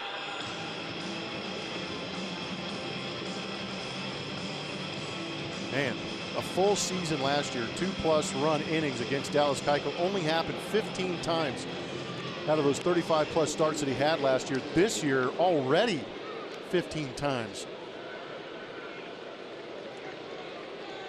Just hard to believe Dallas Keuchel was on the mound, and you see a 5 spot here in the 5th inning. Pierce fouls that one off. Now we talked about it. He hasn't received run support this season. Worst run support in the American League, just 2.6 runs per. Astros being shut out today. And Keuchel gives up a 5 spot here in the 5th. Well, imagine, he knows that number too, and I would imagine it creates a little bit of anxiety on the mound, knowing you have to be perfect every time you take the bump. All started with Logan Morrison, just the 2nd hit of the game for the Rays at the time. He led it off with a double. Souza followed with a single. The Rays went to work at the bottom 3rd of that order. Well, I think it's more of that error from Luis Valbuena. Sure-handed 3rd baseman got eaten alive on that bullet from Logan Forsythe.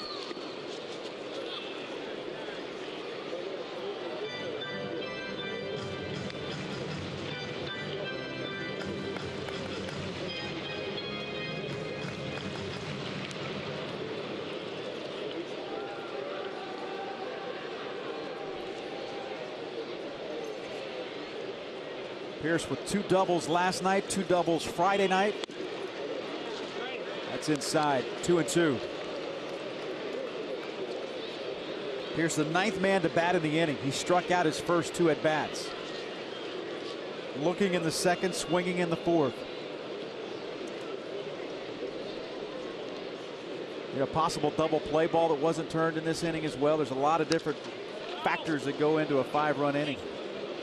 It's a team effort.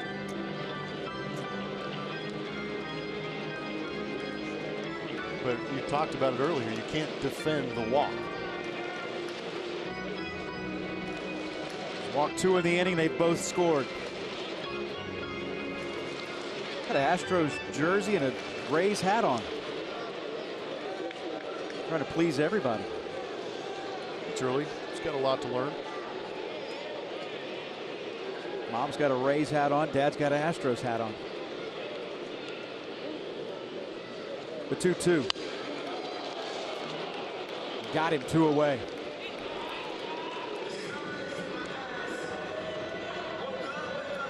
Logan Morrison got it started. As hot as Steve Pierce has been, Dallas Keuchel has figured him out in this ball game. He's got him to punch out 3 times. Morrison doubled and scored to start the 5th.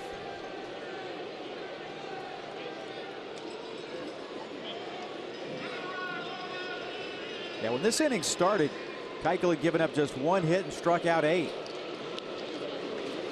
Gave up singles to the first 2 men he faced. Altuve, this should end the inning, and it does. But the Rays put together a 5 spot. They leave 2. It's 5-0 Tampa.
Friday as they take on the Reds. 10,000 fans will receive an Astros gym bag presented by Houston Methodist. For more info, visit Astros.com or call 1-877-9-ASTROS.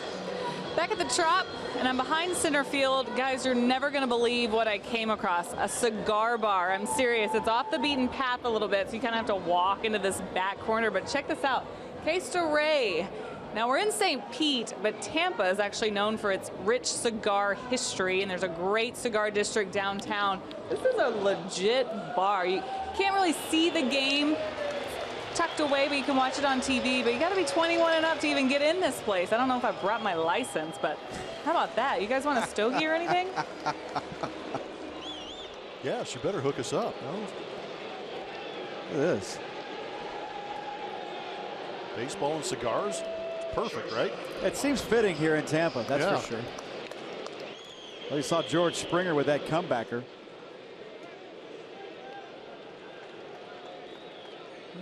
Smoke your cigar, watch the game. Guy's got a old school Cub jersey on there.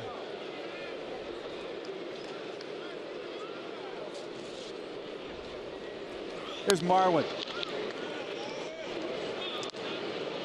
Facing Matt Moore. Astros have just not been able to get anything going today offensively. Marwin 0 for 2 with a pair of strikeouts, 5 for 11 in the series. And a swing and a miss. And you got the feeling that they had a chance to really get more on the ropes early. That is already 91 pitches. Remember, he threw, what was it, nearly 50 pitches in his first 2 innings. In there for a strike 1 and 2. And as much as the Astros have made him work, a lot of foul balls, working some counts, only 3 base runners to show for it. Evan Gattis hit by a pitch, Tyler White walked, and a base hit, of course, by Jose Altuve.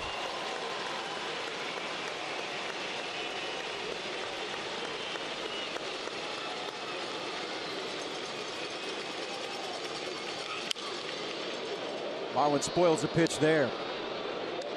1 out in the 6th. Tampa Bay with a 5-run 5th inning. They lead the Astros 5-0. Jose Altuve waits on deck.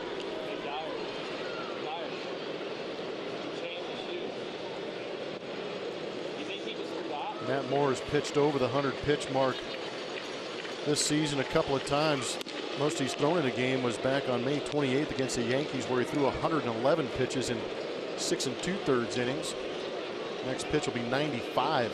I told you this was his 24th start since coming back off of the DL from having the Tommy John surgery. Gets Marwin swinging there. It's his 9th strikeout for Matt Moore. But in those 24 starts, 14 of those he has gone 5 innings or less. So he went 7 innings the last time out. That was in Arizona in a 5-0 loss. Facing Altuve here with 2 outs. Altuve looked down to see where Longoria was. He's standing on the outfield grass. Thought maybe why is he squaring around a bunt down 5 in the top of the 6th? Hit yourself into scoring position here with 2 outs.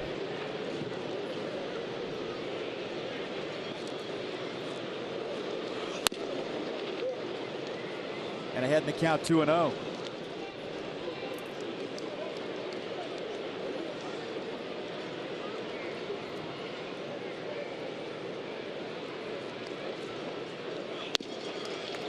Two balls and a strike.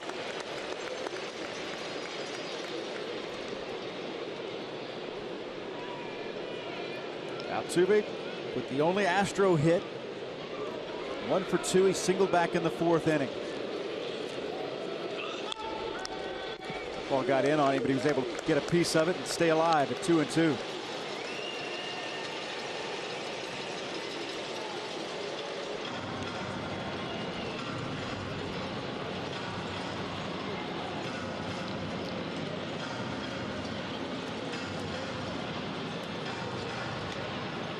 Altuve with that base hit in the 4th. He's now been on base in 18 straight games. 100th pitch of the day for Matt Moore. And that one would be a base hit. How about that? Altuve, another multi-hit game. Just what he does. Finds ways to get knocks.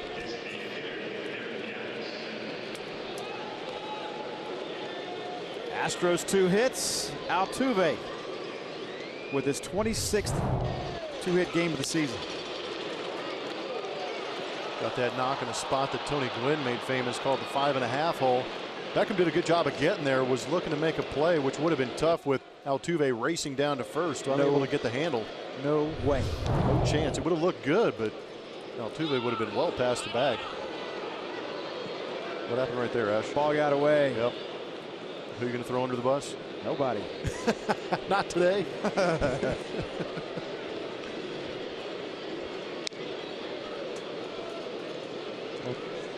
The bullpens, well, their bullpen mounds are down each side. And he gets away from the catcher.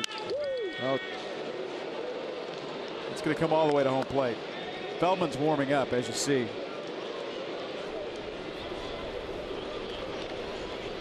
I'm sure he skipped one in the dirt to Javier Bracamonte. There we go.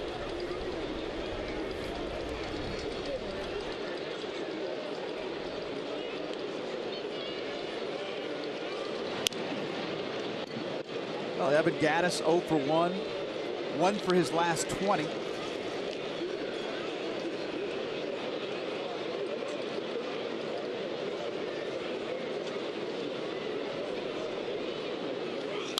Getting that huge hole on the right side. Slapped the bat as if to say, I just missed one there. I think he's trying desperately to get on top of that fastball, just unable to. Because if he does get on top of that fastball, he probably hits it pretty well through that right side.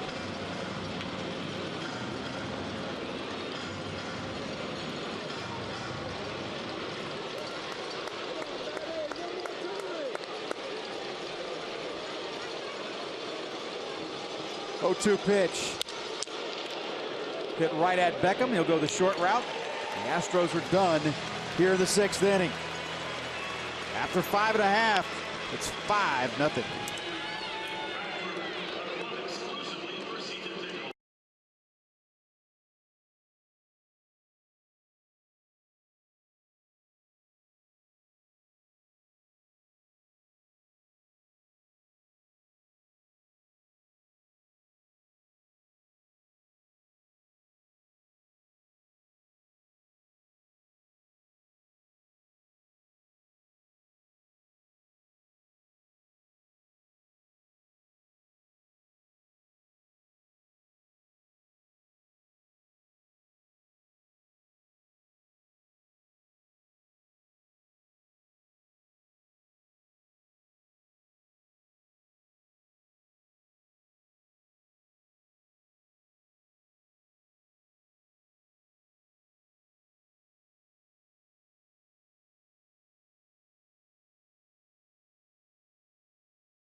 Root Sports is presented by Southwest Airlines. Transparency, low fares, nothing to hide. By Academy Sports and Outdoors, donating $100 for each Astros home run and $200 for each Correa home run to Houston Children's Charities. And by Jack in the Box, the Portobello Mushroom Buttery Jack is back. Taste it before it's gone at Jack in the Box. Kevin Eschenfelder and Jeff Blum with you upstairs here at Tropicana Field. Julia Morales here as well. 5-0 Rays on top. A 5-run 5th inning. Astros will go to the bullpen and bring in Scott Feldman. Scott Feldman doing a great job out of that bullpen.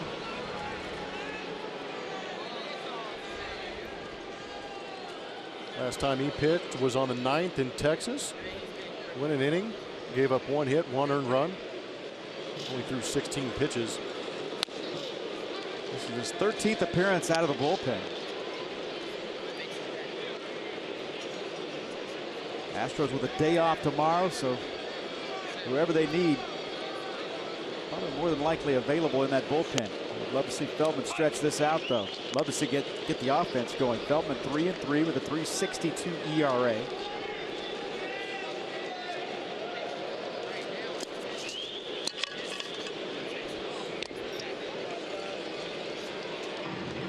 Two balls and 1 strike. Steven Souza Jr., the batter. He had the second of back-to-back singles to start the 5th inning. Beg your pardon, back-to-back hits. There was a double by Logan Morrison to start that 5th inning.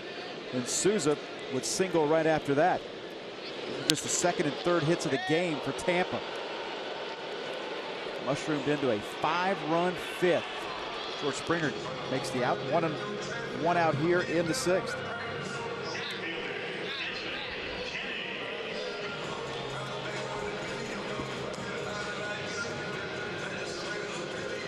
Desmond Jennings reached on a fielder's choice and scored in the 5th.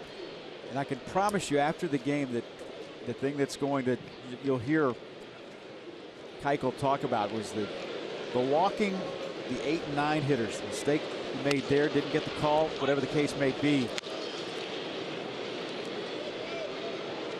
Walked both the 8-9 hitter. They both came around to score. Did get a lot of help. Looked like it could have been a double play ball, didn't get turned. Valbuena with an E5 as well. 1 ball, 1 strike, 1 out. No runs, 2 hits and an error for the Astros. 5 runs, 5 hits, no errors for the Rays. That's in there for a strike.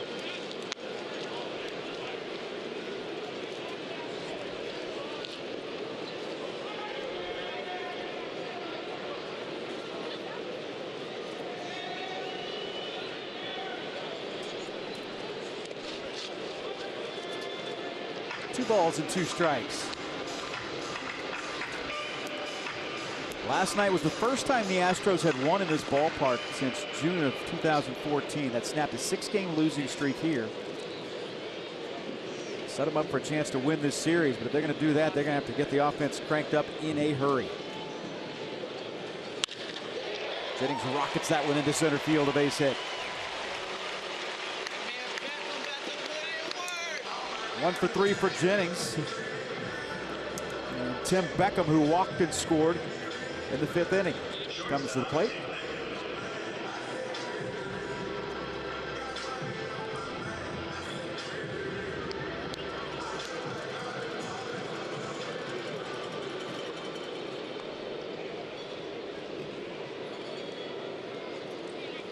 Keuchel gave up 4 earned runs in 5 innings on 5 hits. He walked 2 and struck out 9.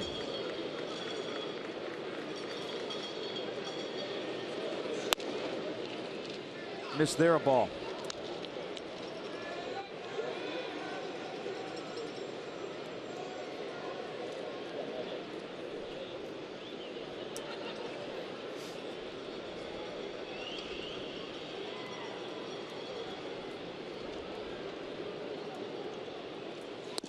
One and 1.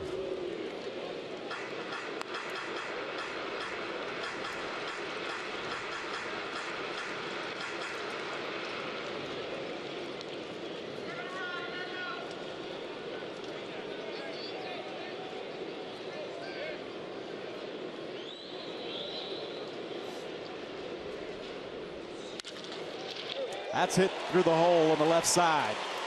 And now 2 men on with 1 out.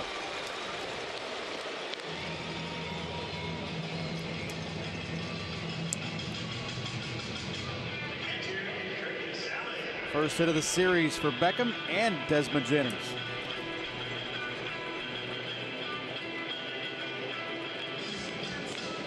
Pitch is catching a lot of the plate. 2 strikes.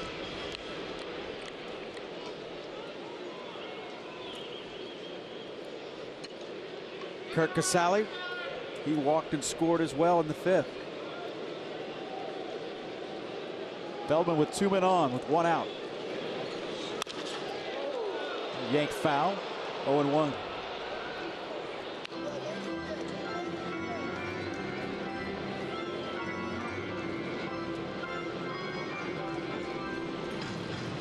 Astros a day off tomorrow. They'll head on to St. Louis.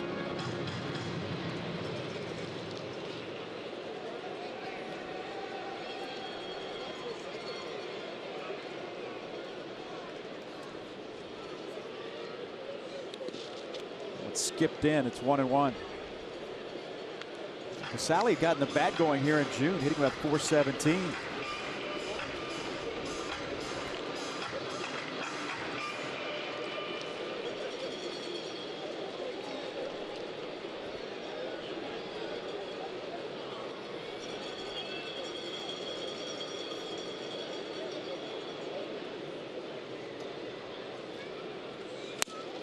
Two and 1. I talked to AJ yesterday about the luxury of having guys like Feldman, guys that are multi-inning guys out of his bullpen.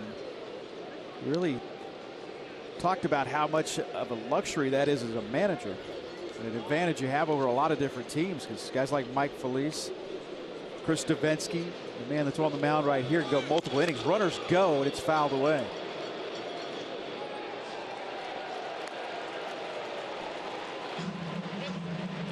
That's the second time in as many innings we've seen a double steal attempt.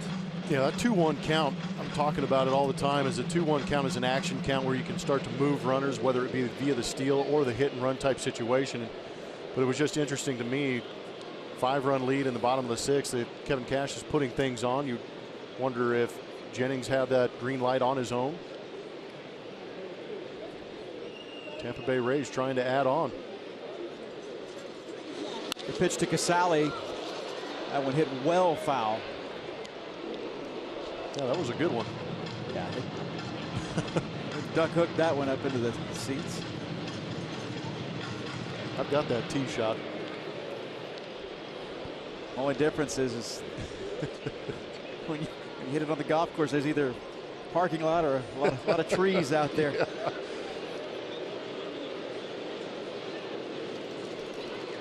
2 balls, 2 strikes. There's 1 out.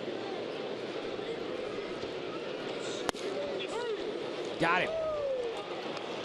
And there's 2 away. Sally didn't like the call. Feldman loved it. Let's see what our strike zone thinks. It's right there. Yeah, that's pretty nasty.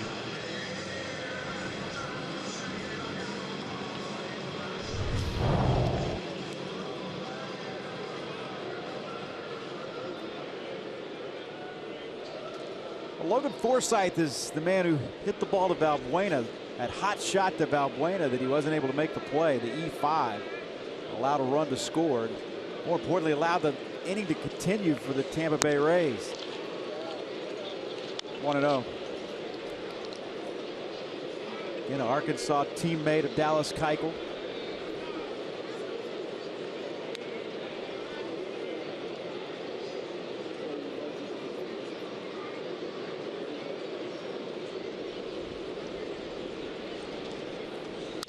That one ripped up the middle and right at Altuve.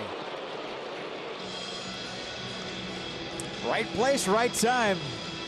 It's 5-0 Rays.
and he was a little bigger than I expected him to be. Big, strong, fast, powerful. Looks like he could play on Sundays. But his energy is pretty infectious. You know, I learned quickly he loves to win. He plays as hard as anybody that we have. He fit in perfectly in our clubhouse, you know, due to the type of energy that he brought every day. Carlos Gomez has homered in 3 out of his last 6 games, and that is his celebration after his home run yesterday.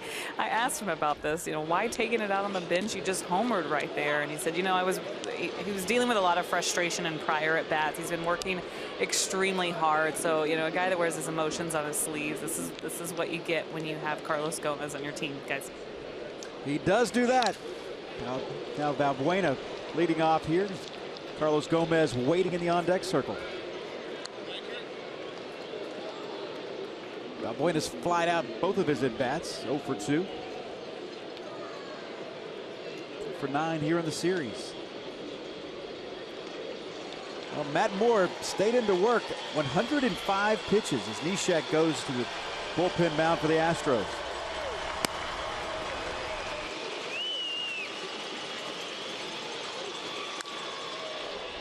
Valbuena pops this one up high to Desmond Jennings in center. Well, Jennings makes the catch, and there's 1 away here in the 7th. Look at Colby and McCullers, man, walking away going, what in the world? Altuve going, man, that's not a normal celebration. He's okay. And he's back. Nobody says, it's okay, it's all good. I'm okay.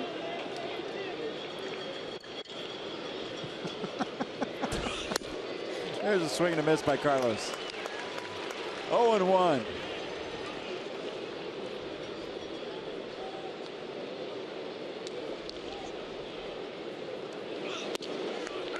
Oh, and 2.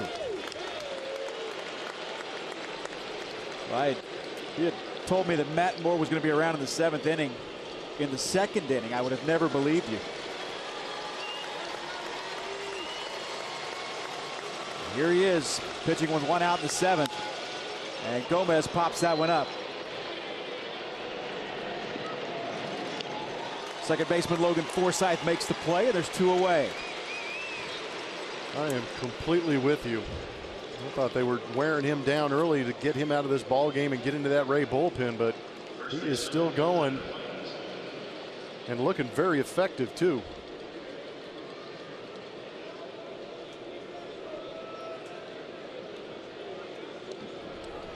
So Tyler White looking for his first hit of the game. The Astros have 2 hits in this game, both by Jose Altuve.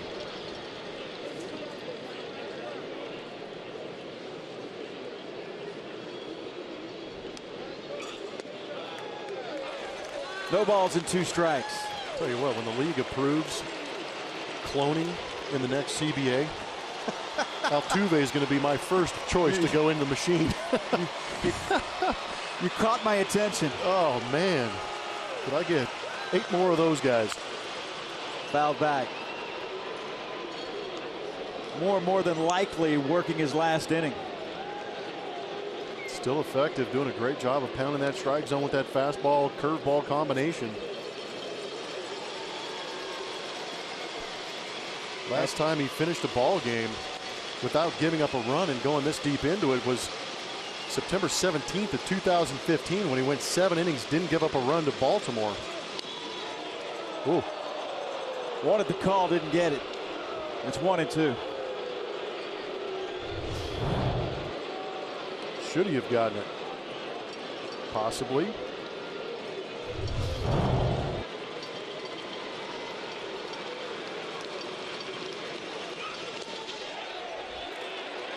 And he went.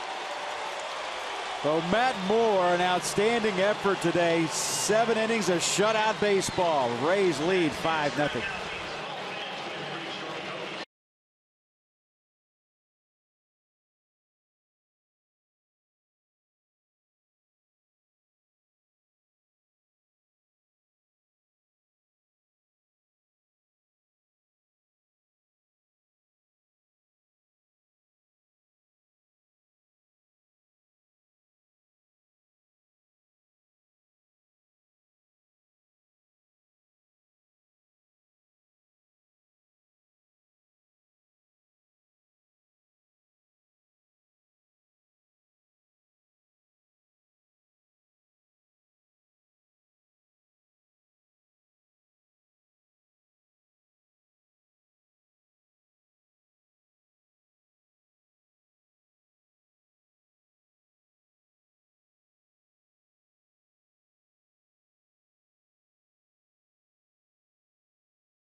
top. The Tampa Bay Rays leading 5-0 over the Astros, and Playing to Win is brought to you by Toyota Tundra.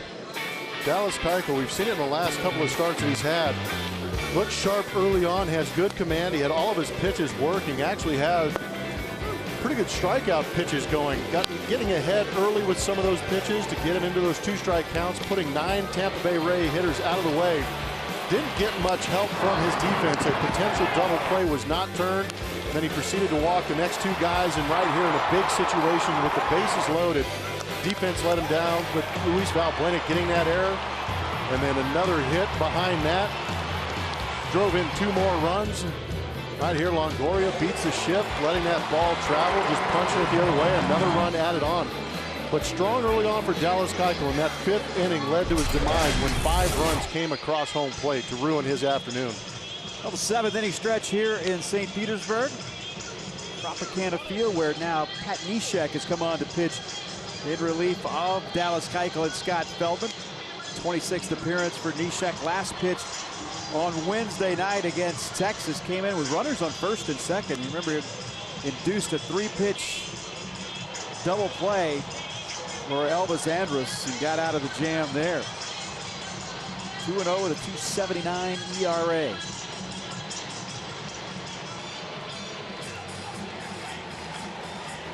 Comes in with his team down 5-0. Astros have 2 hits in the ball game. They're being shut out here in the 7th.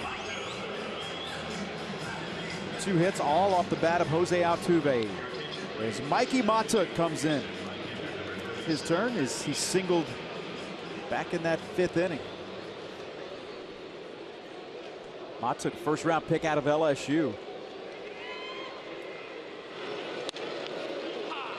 You know, read a story on Matuk, and this young man, his father, who was an outstanding football player at LSU, passed away unexpectedly when Mikey was 4 years old.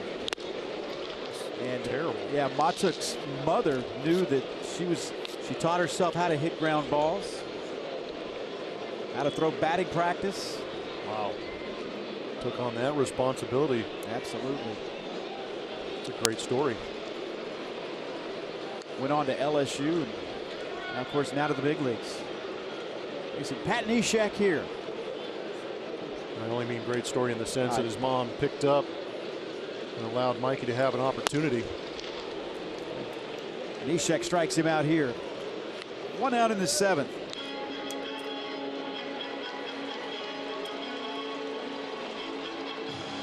Here is Evan Longoria. And Longoria just hit one through a big hole on the right side last time.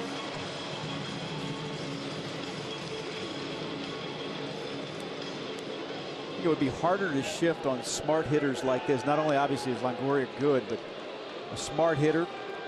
Just pounded one through the right side for an RBI single his last at bat.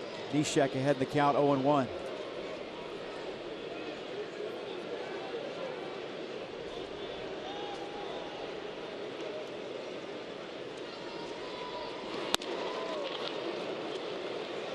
A reluctant swing that time by Evan Longoria. Even he cracked a little smile after that swing. Yeah, Neshek's delivery will create some of those swings.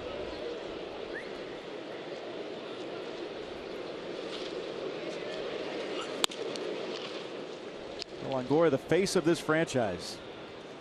He and Chris Archer got the start yesterday.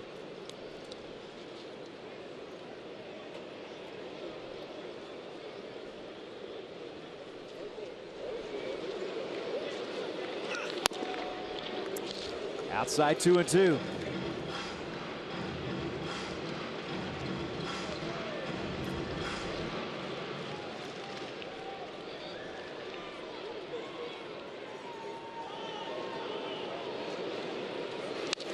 Fouled back. 1 out here in the 7th inning. The Astros offense shut down today. It's not been a matter of missed opportunities. It's been a matter of no opportunities. I think Matt Moore shocked both of us, considering what we saw him doing early on against that Astros offense. They were making him pitch. Pitch count ramped up quite high, but he battled through it. It'll be a tough play here. Bounces in front of George Springer. Second hit of the game for Longoria. He's 2 for 4. Treat your employees, host clients, or celebrate a special occasion with an Astros luxury suite. Create an experience your group is sure to remember by calling 1-877-9-ASTROS and reserving your luxury suite today.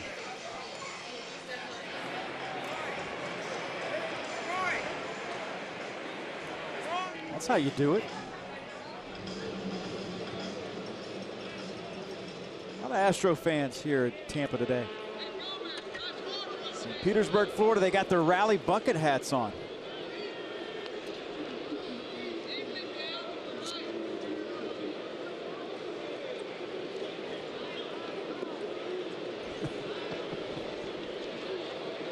Sunday at the ballpark. Well, Pierce, a guy that the Astros could not get out the first 2 days, has struck out in his first 3 at-bats today. .338 hitter. In the bottom of the 7th inning, Tampa Bay put a 5 spot on the board in the 5th. Pops that one up. Springer's coming on. Makes the play, and there's 2 outs.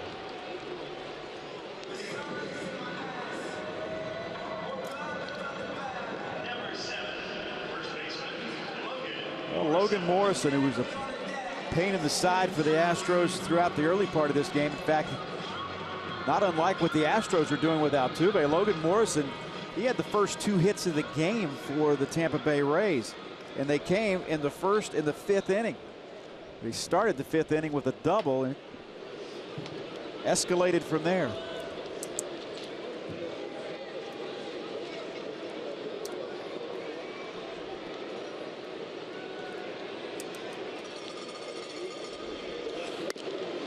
Strike 1.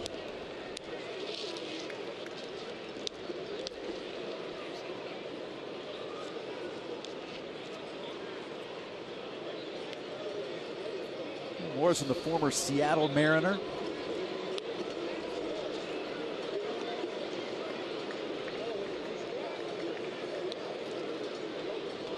Opponent's hitting just .154 against Neshek. Fouled off on the right side. How rare that hit from Longoria is, going, getting a knock off of Neshek. Average coming into this game was .070 against Neshek for right-handers.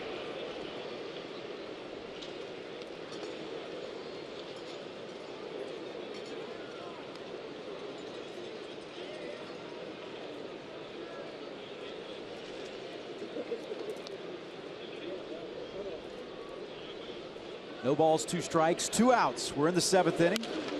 Morrison lifts that one foul. Count holds at 0-2. Again, an off day tomorrow. The 2 with the St. Louis Cardinals. Then the Astros come back home to start a homestand. Cincinnati comes in for 3. The Angels come in for 3. And then the Astros head on the road. 3-game series in Kansas City and 3 in Anaheim.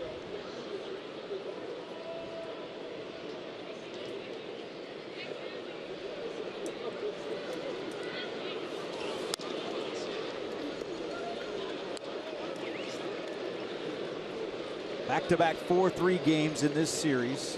Rays won 4-3 on Friday night. The Astros answered last night with a 4-3 win.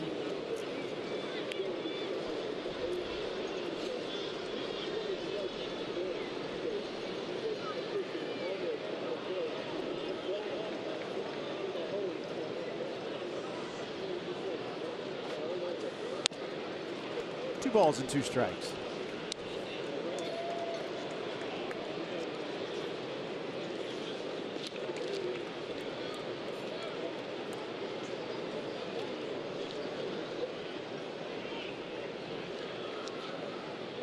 I think somebody's ready for a trip to the concession stand. I agree. Be a good time for it. There we go. Another baseball gets away. I have a feeling they lead the big leagues in that category.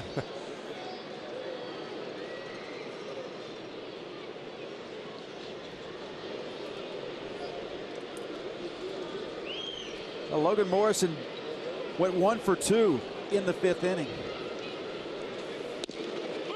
Got him. We go to the 8th.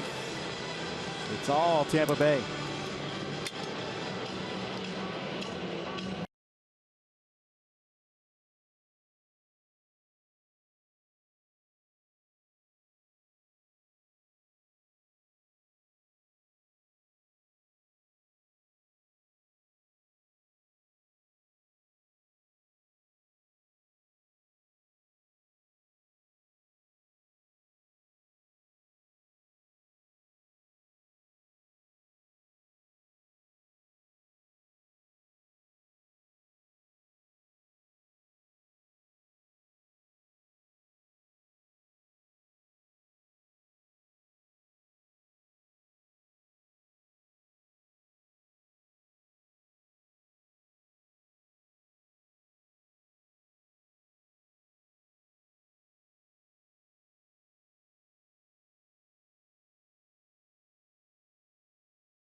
Delivered to you by Jimmy Johns, and last night was a dramatic win for the Houston Astros. How about the Corpus Christi Hooks?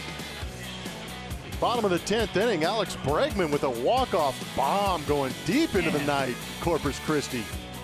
How about this celebration right here? That's nice. That is impressive. Gatorade shower, a little baby powder mixed in. And he could have hit one of those freighters that comes by that little canal right behind. I'm telling you, that ball was filled. Ooh, high cheese, and he obliterated it. Eddie Romero comes in to pitch, the left-hander for the Tampa Bay Rays.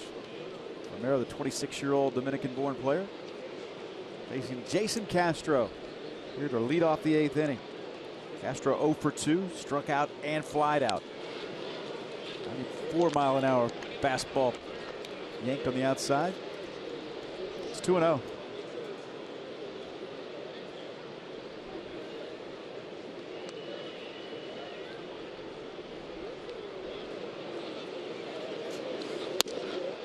Not a comfortable AB, I would imagine, from that same side. No, this is a live left arm coming at you. It's 3-0. Says his slider's right at 90 miles an hour on the scouting report I've got in front of me. I have a feeling he's going to be throwing a fastball here, and he does, and it's not even close.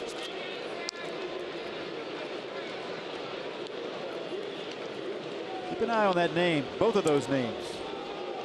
Yeah, Danny Worth had himself a great spring training, but he's putting up great numbers. 7th in the Pacific Coast League with that 344 average. And Alex Bregman living up to that prospect status with those big numbers. That OPS still over 1,000. Nice. Yep, very nice.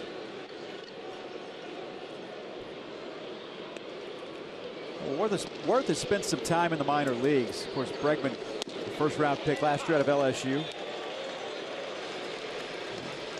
Strike one to Marisnik. Grounded out and flied out. Marisnik 0 for 2. The left-hander delivers. It's in there for a strike. 0-2. Slider at 91, by the way. Yes. Yikes. It's firm. It's quite firm.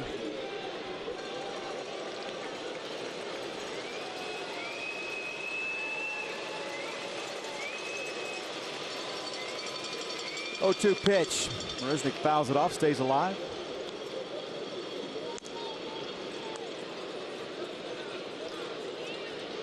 '23rd appearance for Eddie Romero.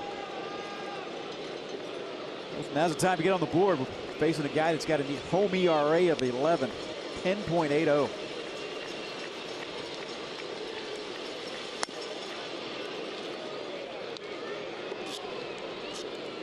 A little over 11,000 here today at St. Pete. First 2 days are pretty good. Yeah. Sunday, they're taking the day off. 11,168. 2 balls and 2 strikes. I think we have 25,000 on Friday night. I think it was 23 or so yesterday. 5-0 Tampa Bay here in the 8th. That's outside. It's 3-2. So after Romero got ahead of Marisnick 0-2, Marisnick right back in the count to fill it up at 3-2. Castro walked on 4 pitches to start the inning. George Springer waits on deck. Marisnick a swing and a miss. Swung at ball 4, and there's 1 out. Well, take a look at what the Astros did. They went shopping for free agent players, and there you go. Free agent draft. Right-handed pitchers, you got 13 of those. With 12 infielders. 5 lefties out there. 4 catchers, including young catcher from Tulane. He was one of the top picks for the Astros. 6 outfielders as well. 35 college players, 5 high school players.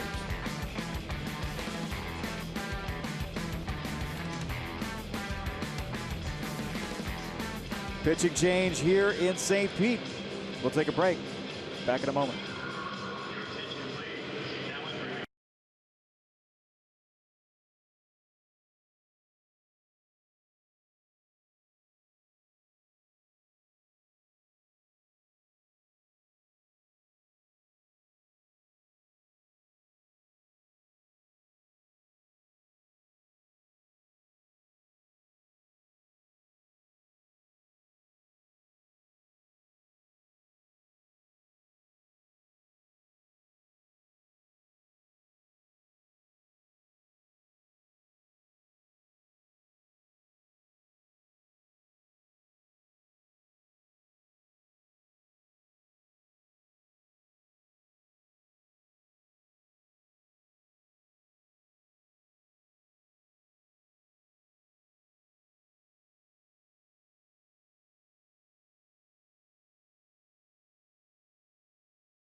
Cash is you let Romero pitch to the right-hander Jake Marisnick, and now they bring in Sturdivant, the right-hander, to pitch to George Springer.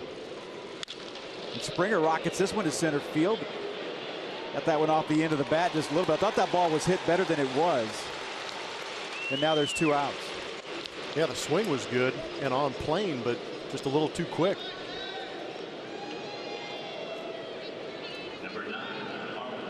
Marwin Gonzalez 0 for 3 with 3 strikeouts.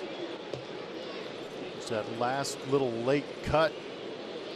See, that last slight bit of movement is what takes that baseball away from the barrel. Hearing pitchers talk about pitching at this level, and they'll tell you about when you get until you get here, it's about missing bats. When you get here, it's about missing sweet spots. Believe it. That was a great example of it right there. That late movement just got it just off the end of the bat just enough.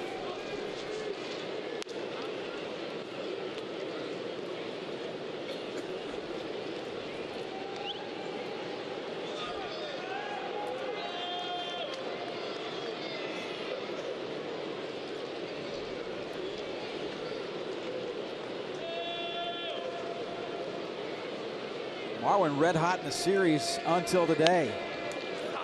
And he's punched out 3 times. It's 1-1. A 3-hit day yesterday. And a big hit in the 9th inning. Both of these games leading up to this one, really entertaining baseball games. It's actually been really all 6 of the games before today close games. and very entertaining and well-played games on this road trip. I would agree on that completely. They've been playing a lot of tight ball games this year. The Astros have been on the wrong end of a lot of them, but last night was a well-played game. Good late inning life. Alpuena with that home run late. But today, a couple of errors. Didn't turn a double play. Walks by Keiko led to that big inning. Just missed there. And only 2 hits on the day for the offense, both by Jose Altuve. And the Rays got all 5 of their runs in the 5th inning. A.J. Hinch has Tony Sipp warming up down in the bullpen.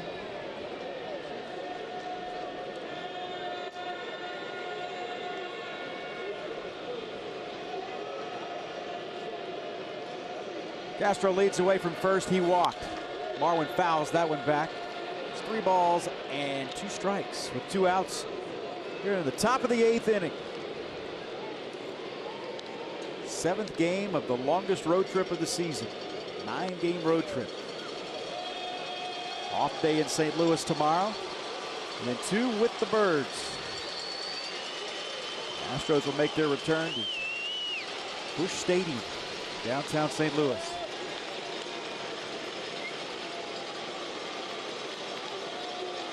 Castro off with the pitch, and Marwin hits that one into right field. Coming on and making the play, though, is Steven Souza Jr. Astros down in the 8th, 5-0.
The Rays. The 2016 Esurance MLB All-Star Game ballot is here. Head to Astros.com/vote to choose your All-Stars and send them to the Midsummer Classic on July 12th in San Diego. Vote early and vote often at Astros.com/vote. Speaking of the Midsummer Classic, we asked you in our Chevy Stroll poll today how these players should be voted into that All-Star Game. You said 43% with player peer vote.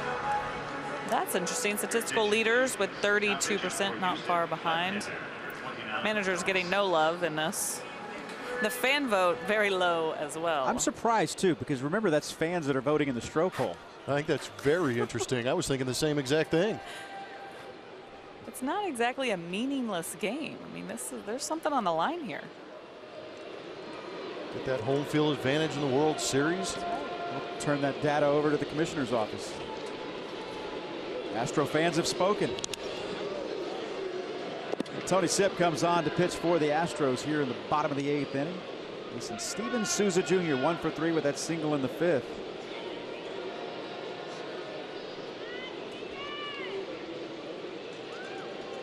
Sipp on for the 27th time this season. Tampa Bay on top 5-0, a 5-run 5th inning. Astros have managed just 2 hits, both singles by Jose Altuve. Souza Jr. lifts this one high to right field. Oh, carried a lot more than I thought it was going to. Goes all the way to the warning track, and Springer puts it away.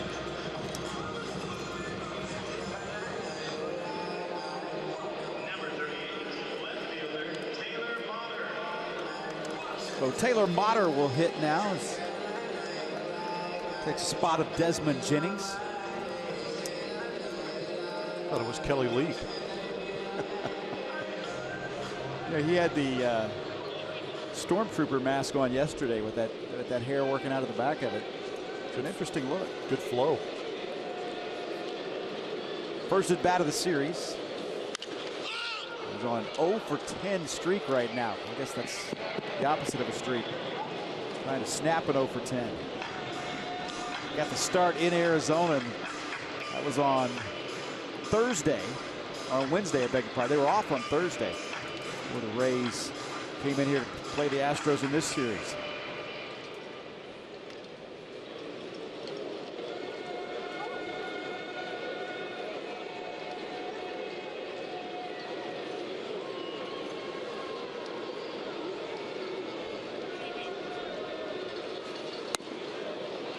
Just missed there.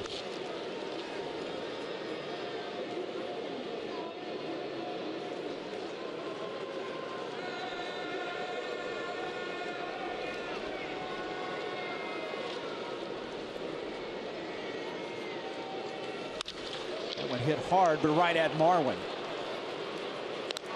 2 outs in the 8th. Academy Sports and Outdoors and the Houston Astros are hitting home runs for Houston. That 7-home-run game on September 9th of 2000 against the Cubs. Hidalgo, Berkman, but Tim Bogart going deep. Not once, but twice. Also Darrell Ward with a home run in that game. Oh, 2-time. Nice. 3 guys with multiple bombs. Astros won that. They scored 14 runs in that game. They did win. They won. Just wanted to double check. That would have been, had they lost that game, the story wouldn't have been the 7 home runs. It would have been the fact that they had lost it. And Beckham got to start today at shortstop, single and a walk, also with a run scored. I played in a game in Colorado. I think there were 10 total home runs, and there were 5 guys with multiple bombs. I mean, it was some ridiculous number between both teams. But that was back before the humidor and all that kind of action, and the raised wall in right field. It was just, I remember dip and drive time in Colorado. Jimmy Leland used to talk about that. He thought that cut down on the runs by if they'd have moved the fences in Colorado, so you didn't have to have, it wasn't the home runs that killed you, it was the 3-run home runs that killed you because of the singles that dropped right in front of outfielders who were playing about 1.5 miles from home plate. Yeah, they play with their backs on the wall there in Colorado. Humidor's evened it out, though. Maybe not evened it out, but certainly brought it closer to center. Yeah. Gave it a mild advantage.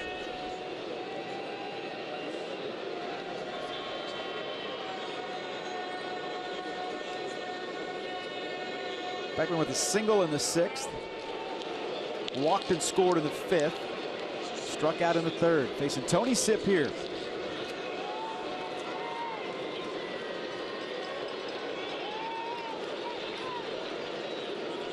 Tony last worked on Wednesday. Gave up a couple of hits in a 1/3 of an inning at Texas.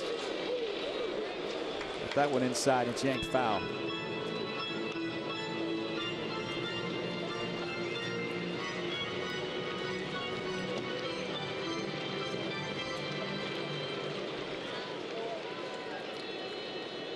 Kevin Cash's team has struggled here at home, but going to take a big comeback to keep them from winning a series here at home. Haven't had a winning homestand this season.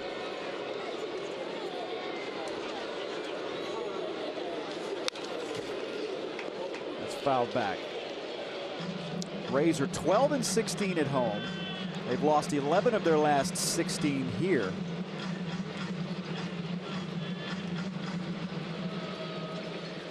And again, it was an awful number. My goodness. And again, it was the 1 inning today. It's been the case the last 3 times out for Dallas Keuchel. It'd actually be interesting to look back at Keuchel's starts inning by inning and see if he could just carve out one inning, if that would change the record or the numbers greatly, because that was an extreme blow up.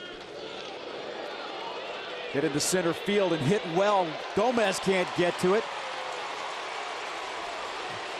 Beckham around second, and he's into third with a sliding triple.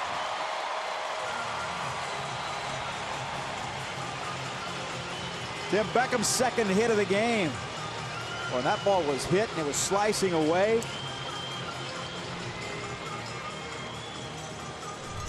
Good to see some of the power and speed from Tim Beckham. Gets a fastball up out over the plate.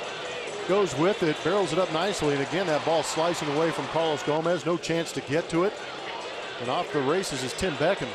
Second triple of the season for Tim Beckham. And he had his mind made up. As soon as he saw that ball bouncing off the center field wall, he was going for 3.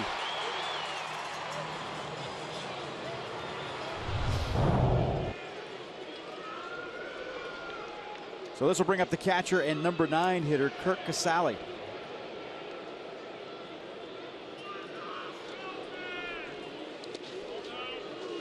That skips in a ball. What an odd stat. Curt Casali in his last 10 games grounded out for the first time in that 3rd inning. In the last 10 games. He's had 1 ground out. Kind of wild. Guy you one up with a runner at third base and less than 2 outs. Yeah. Trying to lift and separate.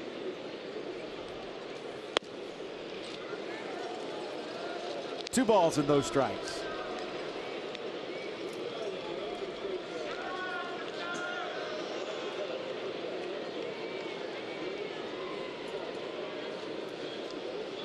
In the bottom of the 8th inning, 5-0 Tampa Bay Rays. 3-0.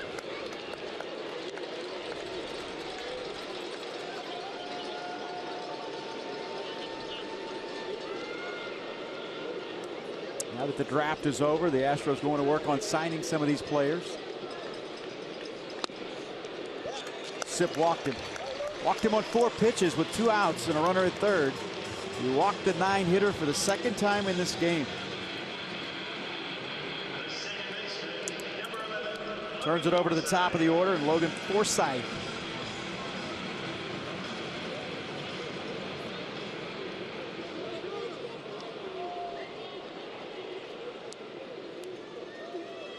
Forsythe just scorched a ball in the 6th inning, right up the middle, and right at Altuve. And Altuve was standing right there where he is now. It's the kind of play that'll send a hitter back to the bench, shaking his head. Got away from Jason Castro for a moment.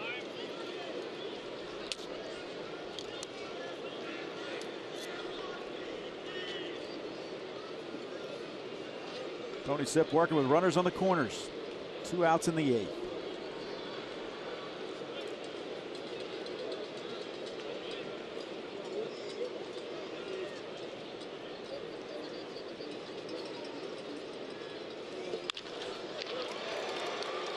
To Altuve, long throw across. Tyler White with the nice dig. We go to the 9th. Astros trail 5-0.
Houston Astros baseball on Root Sports is presented by Southwest Airlines. Transparency, low fares, nothing to hide. And by Toyota. Let's go places. They get a chance to trade in the beautiful beaches here in West Florida for the banks of the Mississippi River as the Astros will head on to St. Louis. Just as we promised earlier in the game, it's Miller time, brought to you by Miller Lite. One guy who has showed up in this Astros lineup today is Jose Altuve again with another multi-hit game. Doing a good job of going the other way. This one he pulls through that 5.5 hole. Would have beat that ball out anyways, even if Beckham had made a throw. So 2 knocks on the day for Jose Altuve, 26th multi-hit game in the 2016 season. Well, he's not done yet. He bats here in the 9th inning, leads things off. As Tyler Sturdivant stays on for the Rays.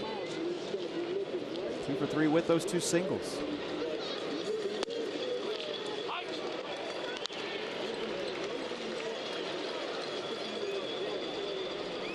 One ball and 1 strike.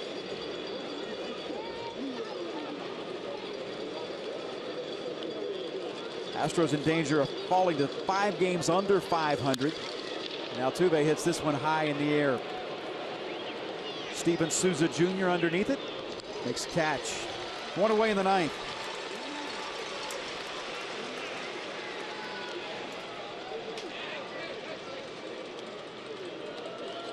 It's supposed to be hot in St. Louis too. So glad they're not on that turf anymore.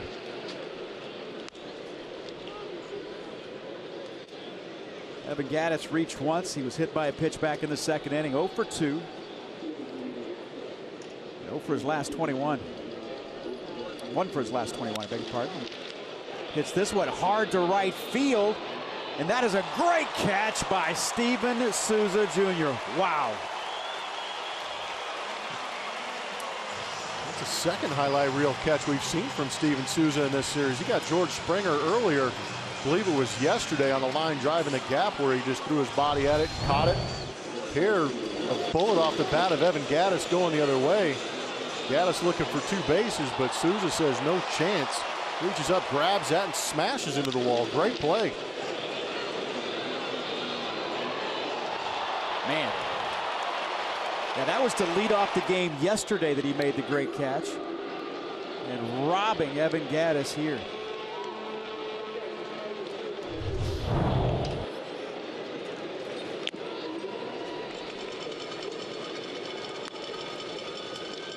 Oh, here's Valbuena. 0 for 3 today. Rays outfield plays extremely deep here at Tropicana Field. And there for a strike. 1 ball and 1 strike. Astros again held to just 2 hits in this game, both by Jose Altuve. 2 singles by Altuve. That's been the offense. While Valbuena hits that one to center field, going back as Desmond Jennings makes the play, and that's the ball game. Tampa Bay Rays take 2 out of 3 from the Astros.